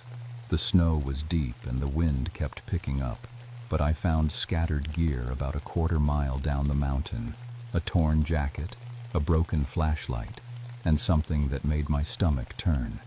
Bone fragments, lots of them. Too many to be from normal wildlife deaths. and they were scattered among the roots of the dead firs like someone had been digging. Some of the bones looked old, stained brown by soil and time. Others looked fresh. That night, I stayed in the weather station and tried to raise the missing team on every frequency. All I got was static, except for one moment around midnight when I could swear I heard voices speaking in what sounded like Cherokee. But that was impossible too. There were no Cherokee communities within 50 miles, and the language was mostly lost anyway. I was trained as a meteorologist in the Marines before becoming a ranger. I knew how to read weather data, and what I was seeing on the station's instruments didn't make sense. The wind patterns were all wrong, creating pockets of dead calm in the middle of a blizzard. The temperature readings showed hot spots moving around the mountain like living things, and the barometric pressure kept spiking in regular intervals like a heartbeat. Something was very wrong on Mount Mitchell. But I'd been through war, survived 3 avalanches, and pulled more than 20 people off these mountains in conditions that should have killed all of us. I figured I could handle whatever was out there. That was my second mistake. The first was thinking dead trees couldn't walk. The second day started with a sound I'd never heard before, a low humming that seemed to come from the trees themselves. I woke before dawn in my sleeping bag on the weather station floor, and at first I thought it might be wind through the dead branches. But wind doesn't hold a steady note for 20 minutes straight. I stepped outside into air so cold it burned my lungs. The humming got louder, and I could feel it in my chest like standing too close to a large speaker. The dead Fraser firs around the station were covered in fresh snow, but underneath the white coating I could see something that made me stop dead in my tracks. The bark was moving, not swaying in the wind, actually moving, rippling like water under the snow. And the geometric patterns from the day before had changed. The circles had become spirals, and the straight lines now pointed toward something deeper in the forest. I followed the tree line markers with my compass and found the first scientist. Dr. Hayes was sitting at the base of a massive dead fir, legs crossed, arms folded, looking for all the world like he was meditating. Except his eyes were gone, and his bones were picked completely clean. But the bones hadn't been scattered by animals. They were still perfectly arranged in human form, held together by something I couldn't see. His clothes were intact. Even his wedding ring was still on his finger. I'd seen exposure deaths before and animal predation, but nothing like this. It was like something had carefully removed every bit of flesh while leaving everything else untouched. The bones were white as fresh snow and warm to the touch despite the freezing air. When I reached for my radio to report the find, Dr. Hayes's head turned toward me. I dropped the radio and fell backward into the snow. The skull's empty sockets tracked my movement for several seconds before going still again. I lay there for what felt like hours, but was probably only minutes, waiting for my heart to stop hammering. Dead men don't turn their heads. Dead men with no muscles, no tendons, no nothing holding their bones together definitely don't turn their heads. I forced myself to approach again, moving slowly and keeping my breathing steady like I'd learned in the Marines. This time Dr. Hayes didn't move. But when I knelt down to examine the body, I could hear the humming sound coming from inside the tree behind him. The dead fir was singing. My radio crackled to life. Not with Tom's voice from base camp, but with Dr. Hayes speaking clearly. The trees remember everything, Sam. They remember who was buried here. I grabbed the radio. Hayes, where are you? Are you injured? Static. Then another voice I recognized as Dr. Martinez. We tried to leave, but the roots go too deep. The Cherokee knew better. I keyed the mic again. Martinez, where's your location? I found Hayes at Grid Reference. Grid references don't work here anymore, Dr. Chen's voice interrupted. The mountain exists outside normal space now. The spirits made sure of that. The voices faded back into static, leaving me alone with a skeleton that had somehow operated a radio. I backed away from Dr. Hayes's remains and noticed something else that chilled me worse than the December air. The scattered bone fragments I'd found the day before had moved overnight. They were now arranged in patterns around the bases of the dead trees, forming what looked like small graves. And there were more bones than before. A lot more.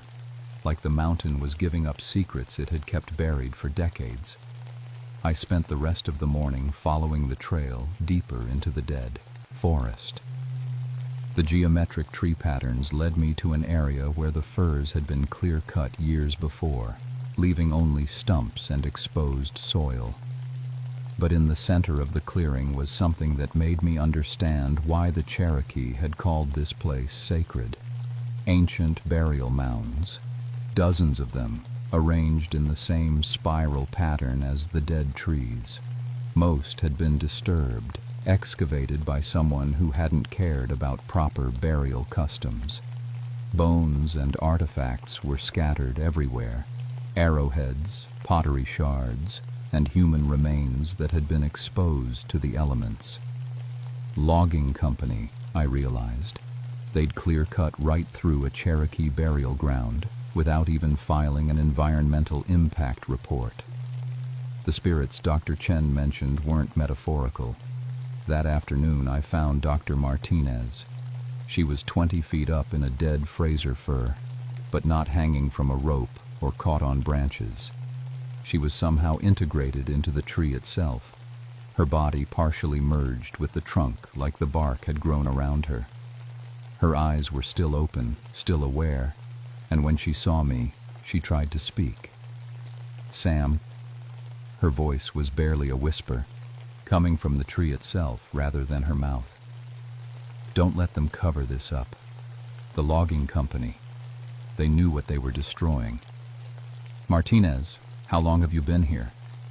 I'm going to get you down." "No." The tree shuddered, and I could see her hands move slightly within the bark. "This is punishment. We came here with machines, just like the loggers. The spirits don't distinguish between chainsaws and weather instruments." The humming grew louder, and I could see movement in my peripheral vision. The other dead trees were starting to sway without any wind, their skeletal branches reaching toward each other like they were trying to communicate. "The Fraser firs aren't really dead," Martinez continued. "They're just waiting. The Adelgid killed the living wood, but the spirits can animate what remains.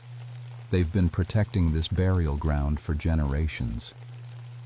I looked around at the silver forest of dead trees, understanding finally why the Cherokee had considered this mountain sacred.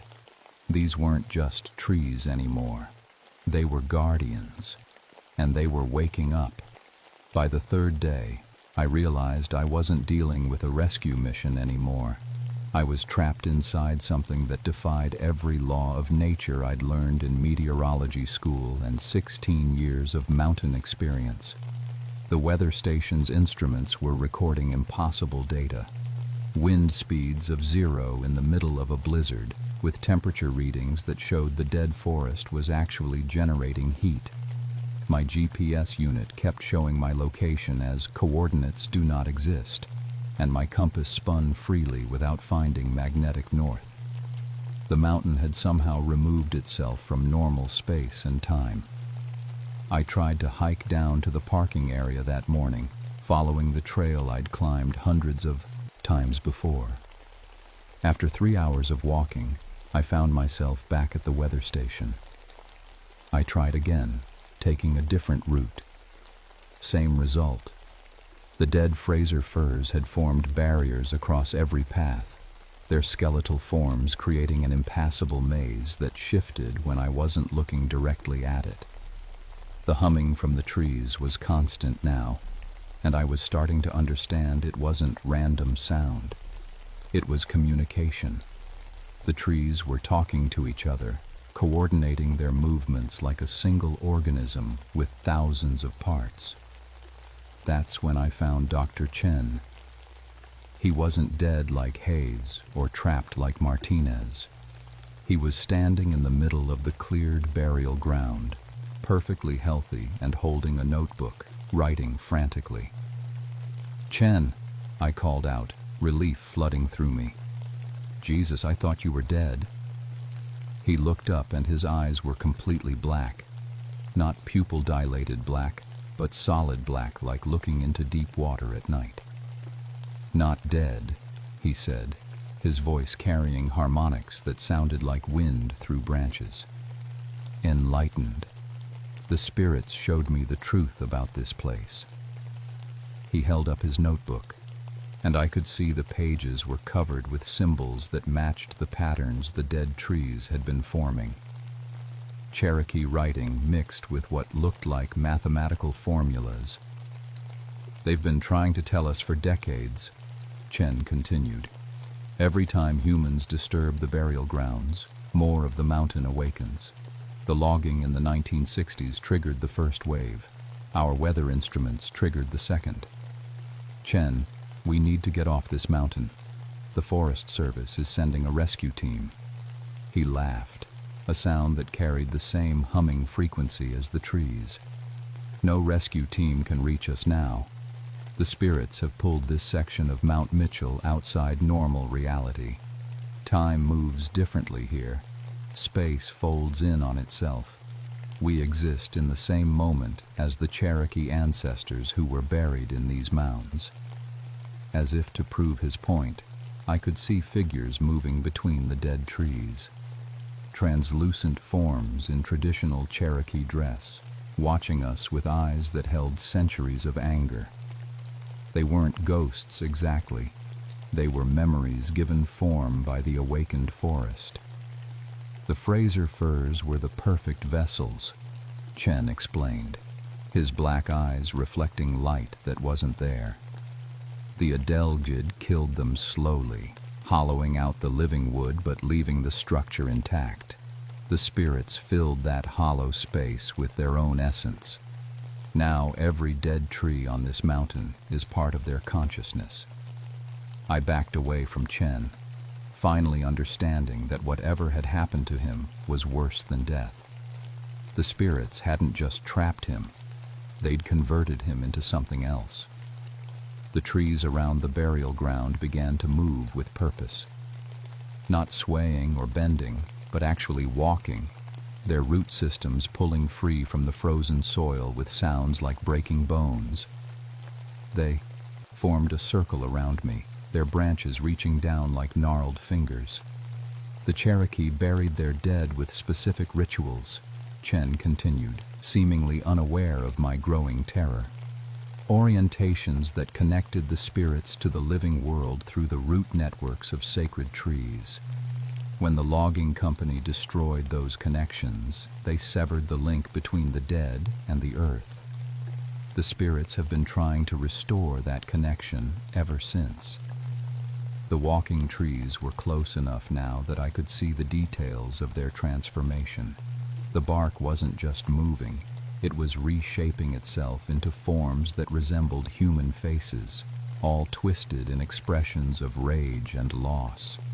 Bone fragments had been incorporated into the wood, creating patterns that looked like skeletal hands reaching out from inside the trunks. "They want to add us to their number," Chen said. "Living humans who can serve as bridges between their world and ours." Martinez volunteered. "Hayes fought them, so they took just his bones. I cooperated fully. What do they want from me?" Chen's black eyes focused on me with an intelligence that was no longer entirely human. "You're a ranger. You have authority over this land. They want you to help them restore the burial sites and prevent future desecration." The circle of animated trees tightened around me. I could feel their attention like weight pressing against my mind. Thousands of years of accumulated anger and grief focused on the man who represented the government that had allowed their sacred places to be destroyed. And if I refuse? Chen smiled, showing teeth that had somehow become pointed. Then you'll join Hayes as an eternal guardian, conscious but unable to interfere, watching over the burial grounds until the end of time. The trees began to hum again, and this time I could understand what they were saying. Not words exactly, but meaning that bypassed language and spoke directly to my mind. They showed me the history of Mount Mitchell, generations of Cherokee who had lived and died here, sacred ceremonies that connected the living to the ancestor spirits, and the sudden violence of industrial logging that had shattered those connections like broken glass. They showed me the Fraser firs in their living state, majestic trees that had stood for centuries as guardians of the burial grounds. They showed me the adelgid infestation, the slow death of the forest, and the moment when desperate spirits had filled the hollow wood with their own essence to continue their protective work. And they showed me the future they wanted, a restored burial ground where the dead could rest in peace, protected by an army of sentinel trees that no human would dare disturb again.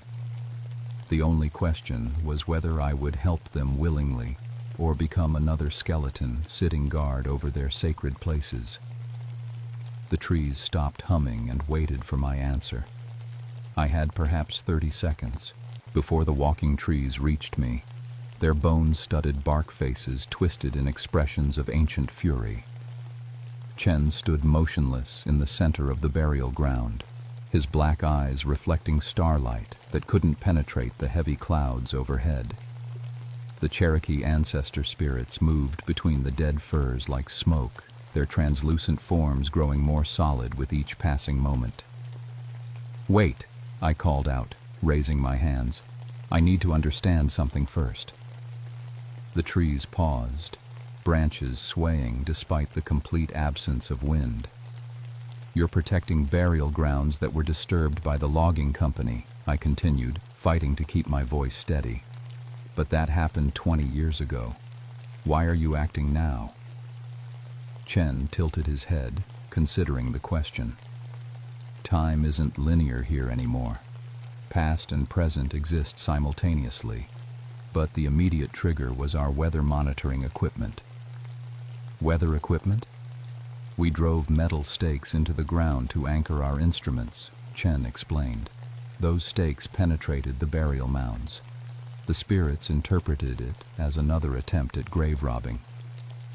I thought about the standard procedure for setting up temporary weather stations, metal rods driven deep into the earth for stability, just like Chen described. We'd unknowingly desecrated sacred graves with our meteorological instruments. So this is punishment for something we didn't know we were doing. The Cherokee spirits began to solidify further, and I could see details of their faces now. Not the peaceful expressions of natural death, but the anguish of people whose final rest had been violently disturbed. Some bore the wounds of disease. Others showed the effects of forced relocation. All of them carried a grief so profound it had persisted beyond death. "Ignorance isn't absolution," Chen said. "The mountain remembers every violation, every piece of earth turned without permission. The spirits have been patient for decades, but patience has its limits." The trees resumed their advance, and I could feel their combined will pressing against my mind like a physical force. They were offering me a choice, but it wasn't really a choice at all. Serve willingly or serve as a skeleton. Then I remembered something from my research into Cherokee history. "You're not just angry about the burial grounds," I said, the realization hitting me like cold wind. "You're angry about the removal, about being forced to leave this mountain when the government wanted your land." The trees stopped again. The ancestor spirits turned toward me with expressions of surprise. The Indian Removal Act of 1830, I continued. Your people were forced off this mountain and marched to Oklahoma. Thousands died on the Trail of Tears. The burial grounds were just the final insult. Not even your dead were allowed to rest in peace here. Chen's black eyes widened slightly. You know our history. It's part of my job to know the history of the land I protect. And you're right to be angry. What happened to your people was genocide. What the logging company did to your burial grounds was desecration. But I'm not your enemy.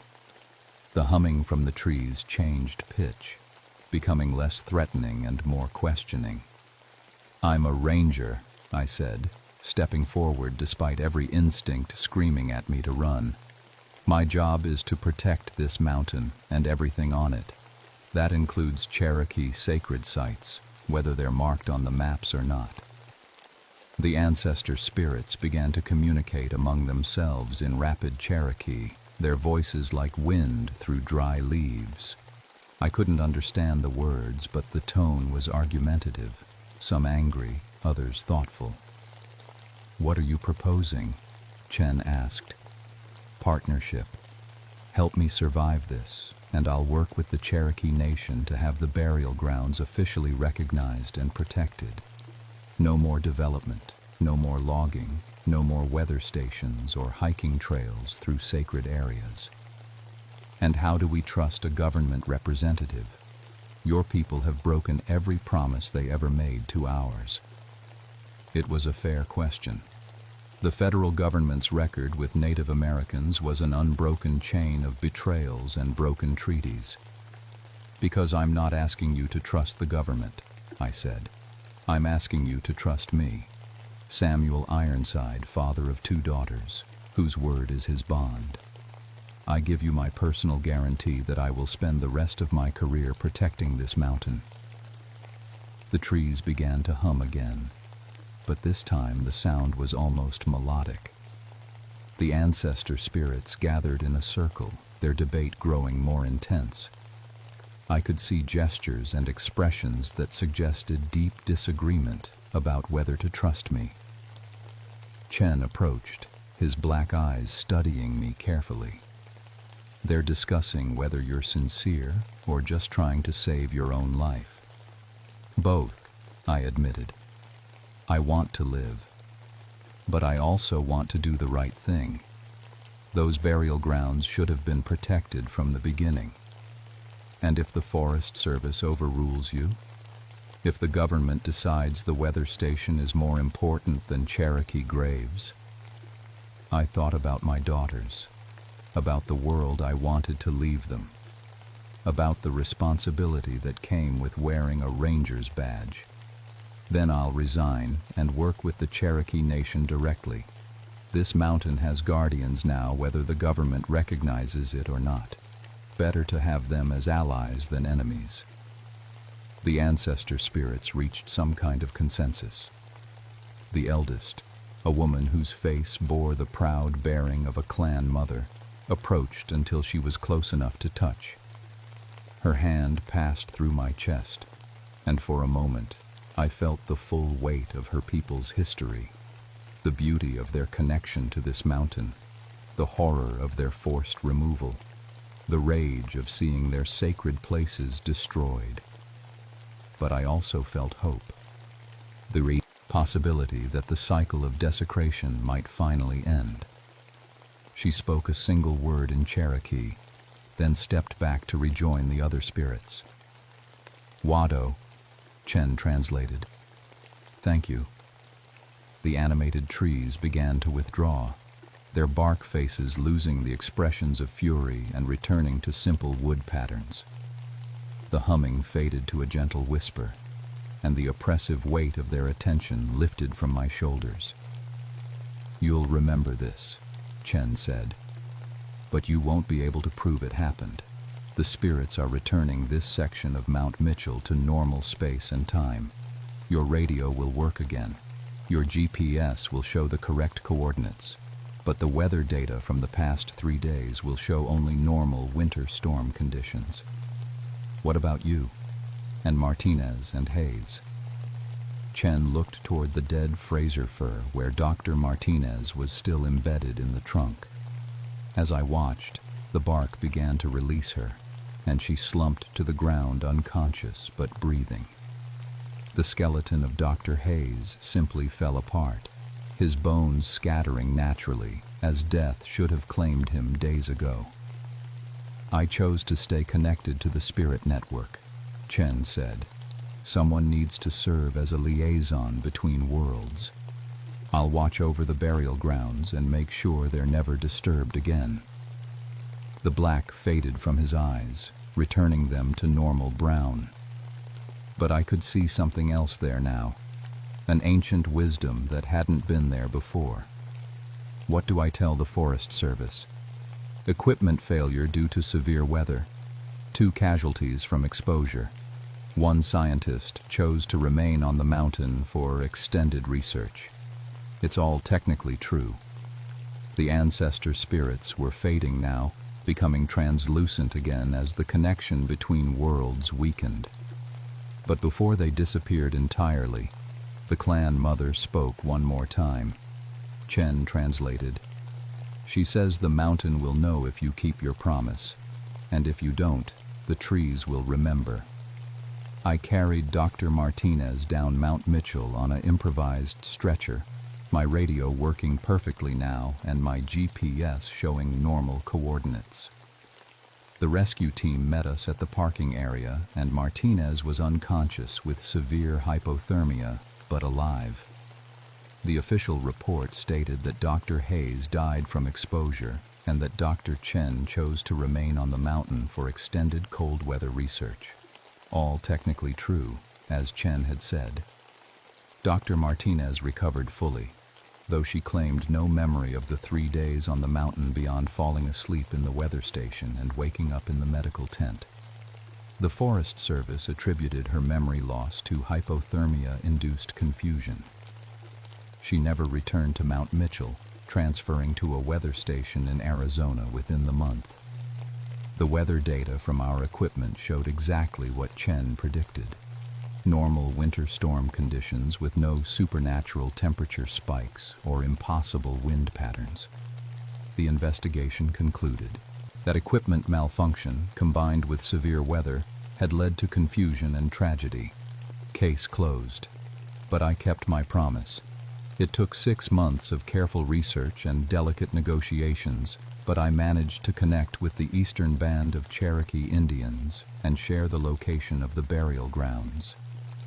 I couldn't tell them about the spirits or the walking trees. They would have thought I'd suffered altitude sickness and hallucinations. Instead, I presented it as a routine archaeological survey that had uncovered unmarked graves. The Cherokee Nation worked with the Forest Service to have the entire summit area declared a cultural preservation zone. No development, no logging, no weather stations. The official designation cited sensitive archaeological sites requiring protection under the Native American Graves Protection and Repatriation Act. I was promoted to senior ranger and given oversight of the cultural preservation program. Tom Crawford thought it was appropriate recognition for my dedication to protecting the mountain after losing a colleague there. He never questioned my sudden expertise in Cherokee history or my insistence on hiring Cherokee consultants for all mountain activities. The Fraser fir die-off continued to spread across the Blue Ridge Mountains, creating vast forests of silver skeletons that tourists found hauntingly beautiful. Environmental scientists blamed the adelgid infestation and climate change. I knew better, but kept that knowledge to myself.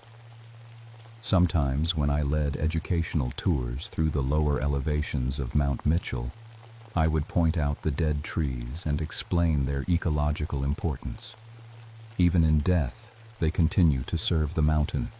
I would tell groups of school children, they protect what's sacred and remember what should not be forgotten. The children would nod solemnly, not understanding the deeper truth in my words. Dr. Chen was occasionally spotted by hikers in the summit area, a solitary figure in winter clothing who would wave from a distance but never approach. When asked about him, I would explain that he was conducting long-term climate research and preferred not to be disturbed. The Forest Service assumed he was operating under some kind of special permit that wasn't their concern. I visited him once, hiking up to the burial grounds on the anniversary of our first encounter. He looked exactly the same as the day I left him there, unaged by a year of mountain weather. The Cherokee spirits were invisible now, but I could feel their presence in the way the dead trees swayed without wind. "Any regrets?" I asked. Chen smiled, and for a moment his eyes showed that ancient depth again. "None. This is where I belong now. The spirits need someone who understands both worlds, the scientific and the sacred. And the burial grounds are safe? Safer than they've been in a century. The mountain watches over itself now." I left him there and hiked, back down, knowing I would probably never see him again. But I also knew the mountain was in good hands, or whatever passed for hands among animated trees and ancient spirits. My daughters are 16 now, and they think their father is obsessed with mountain conservation. They're not wrong. I've spent 8 years ensuring that every square foot of Mount Mitchell is protected from development, that every Cherokee sacred site is properly marked and preserved, that no weather station or hiking trail disturbs what should remain undisturbed. Emma wants to be a park ranger like her father. Lucy prefers archaeology.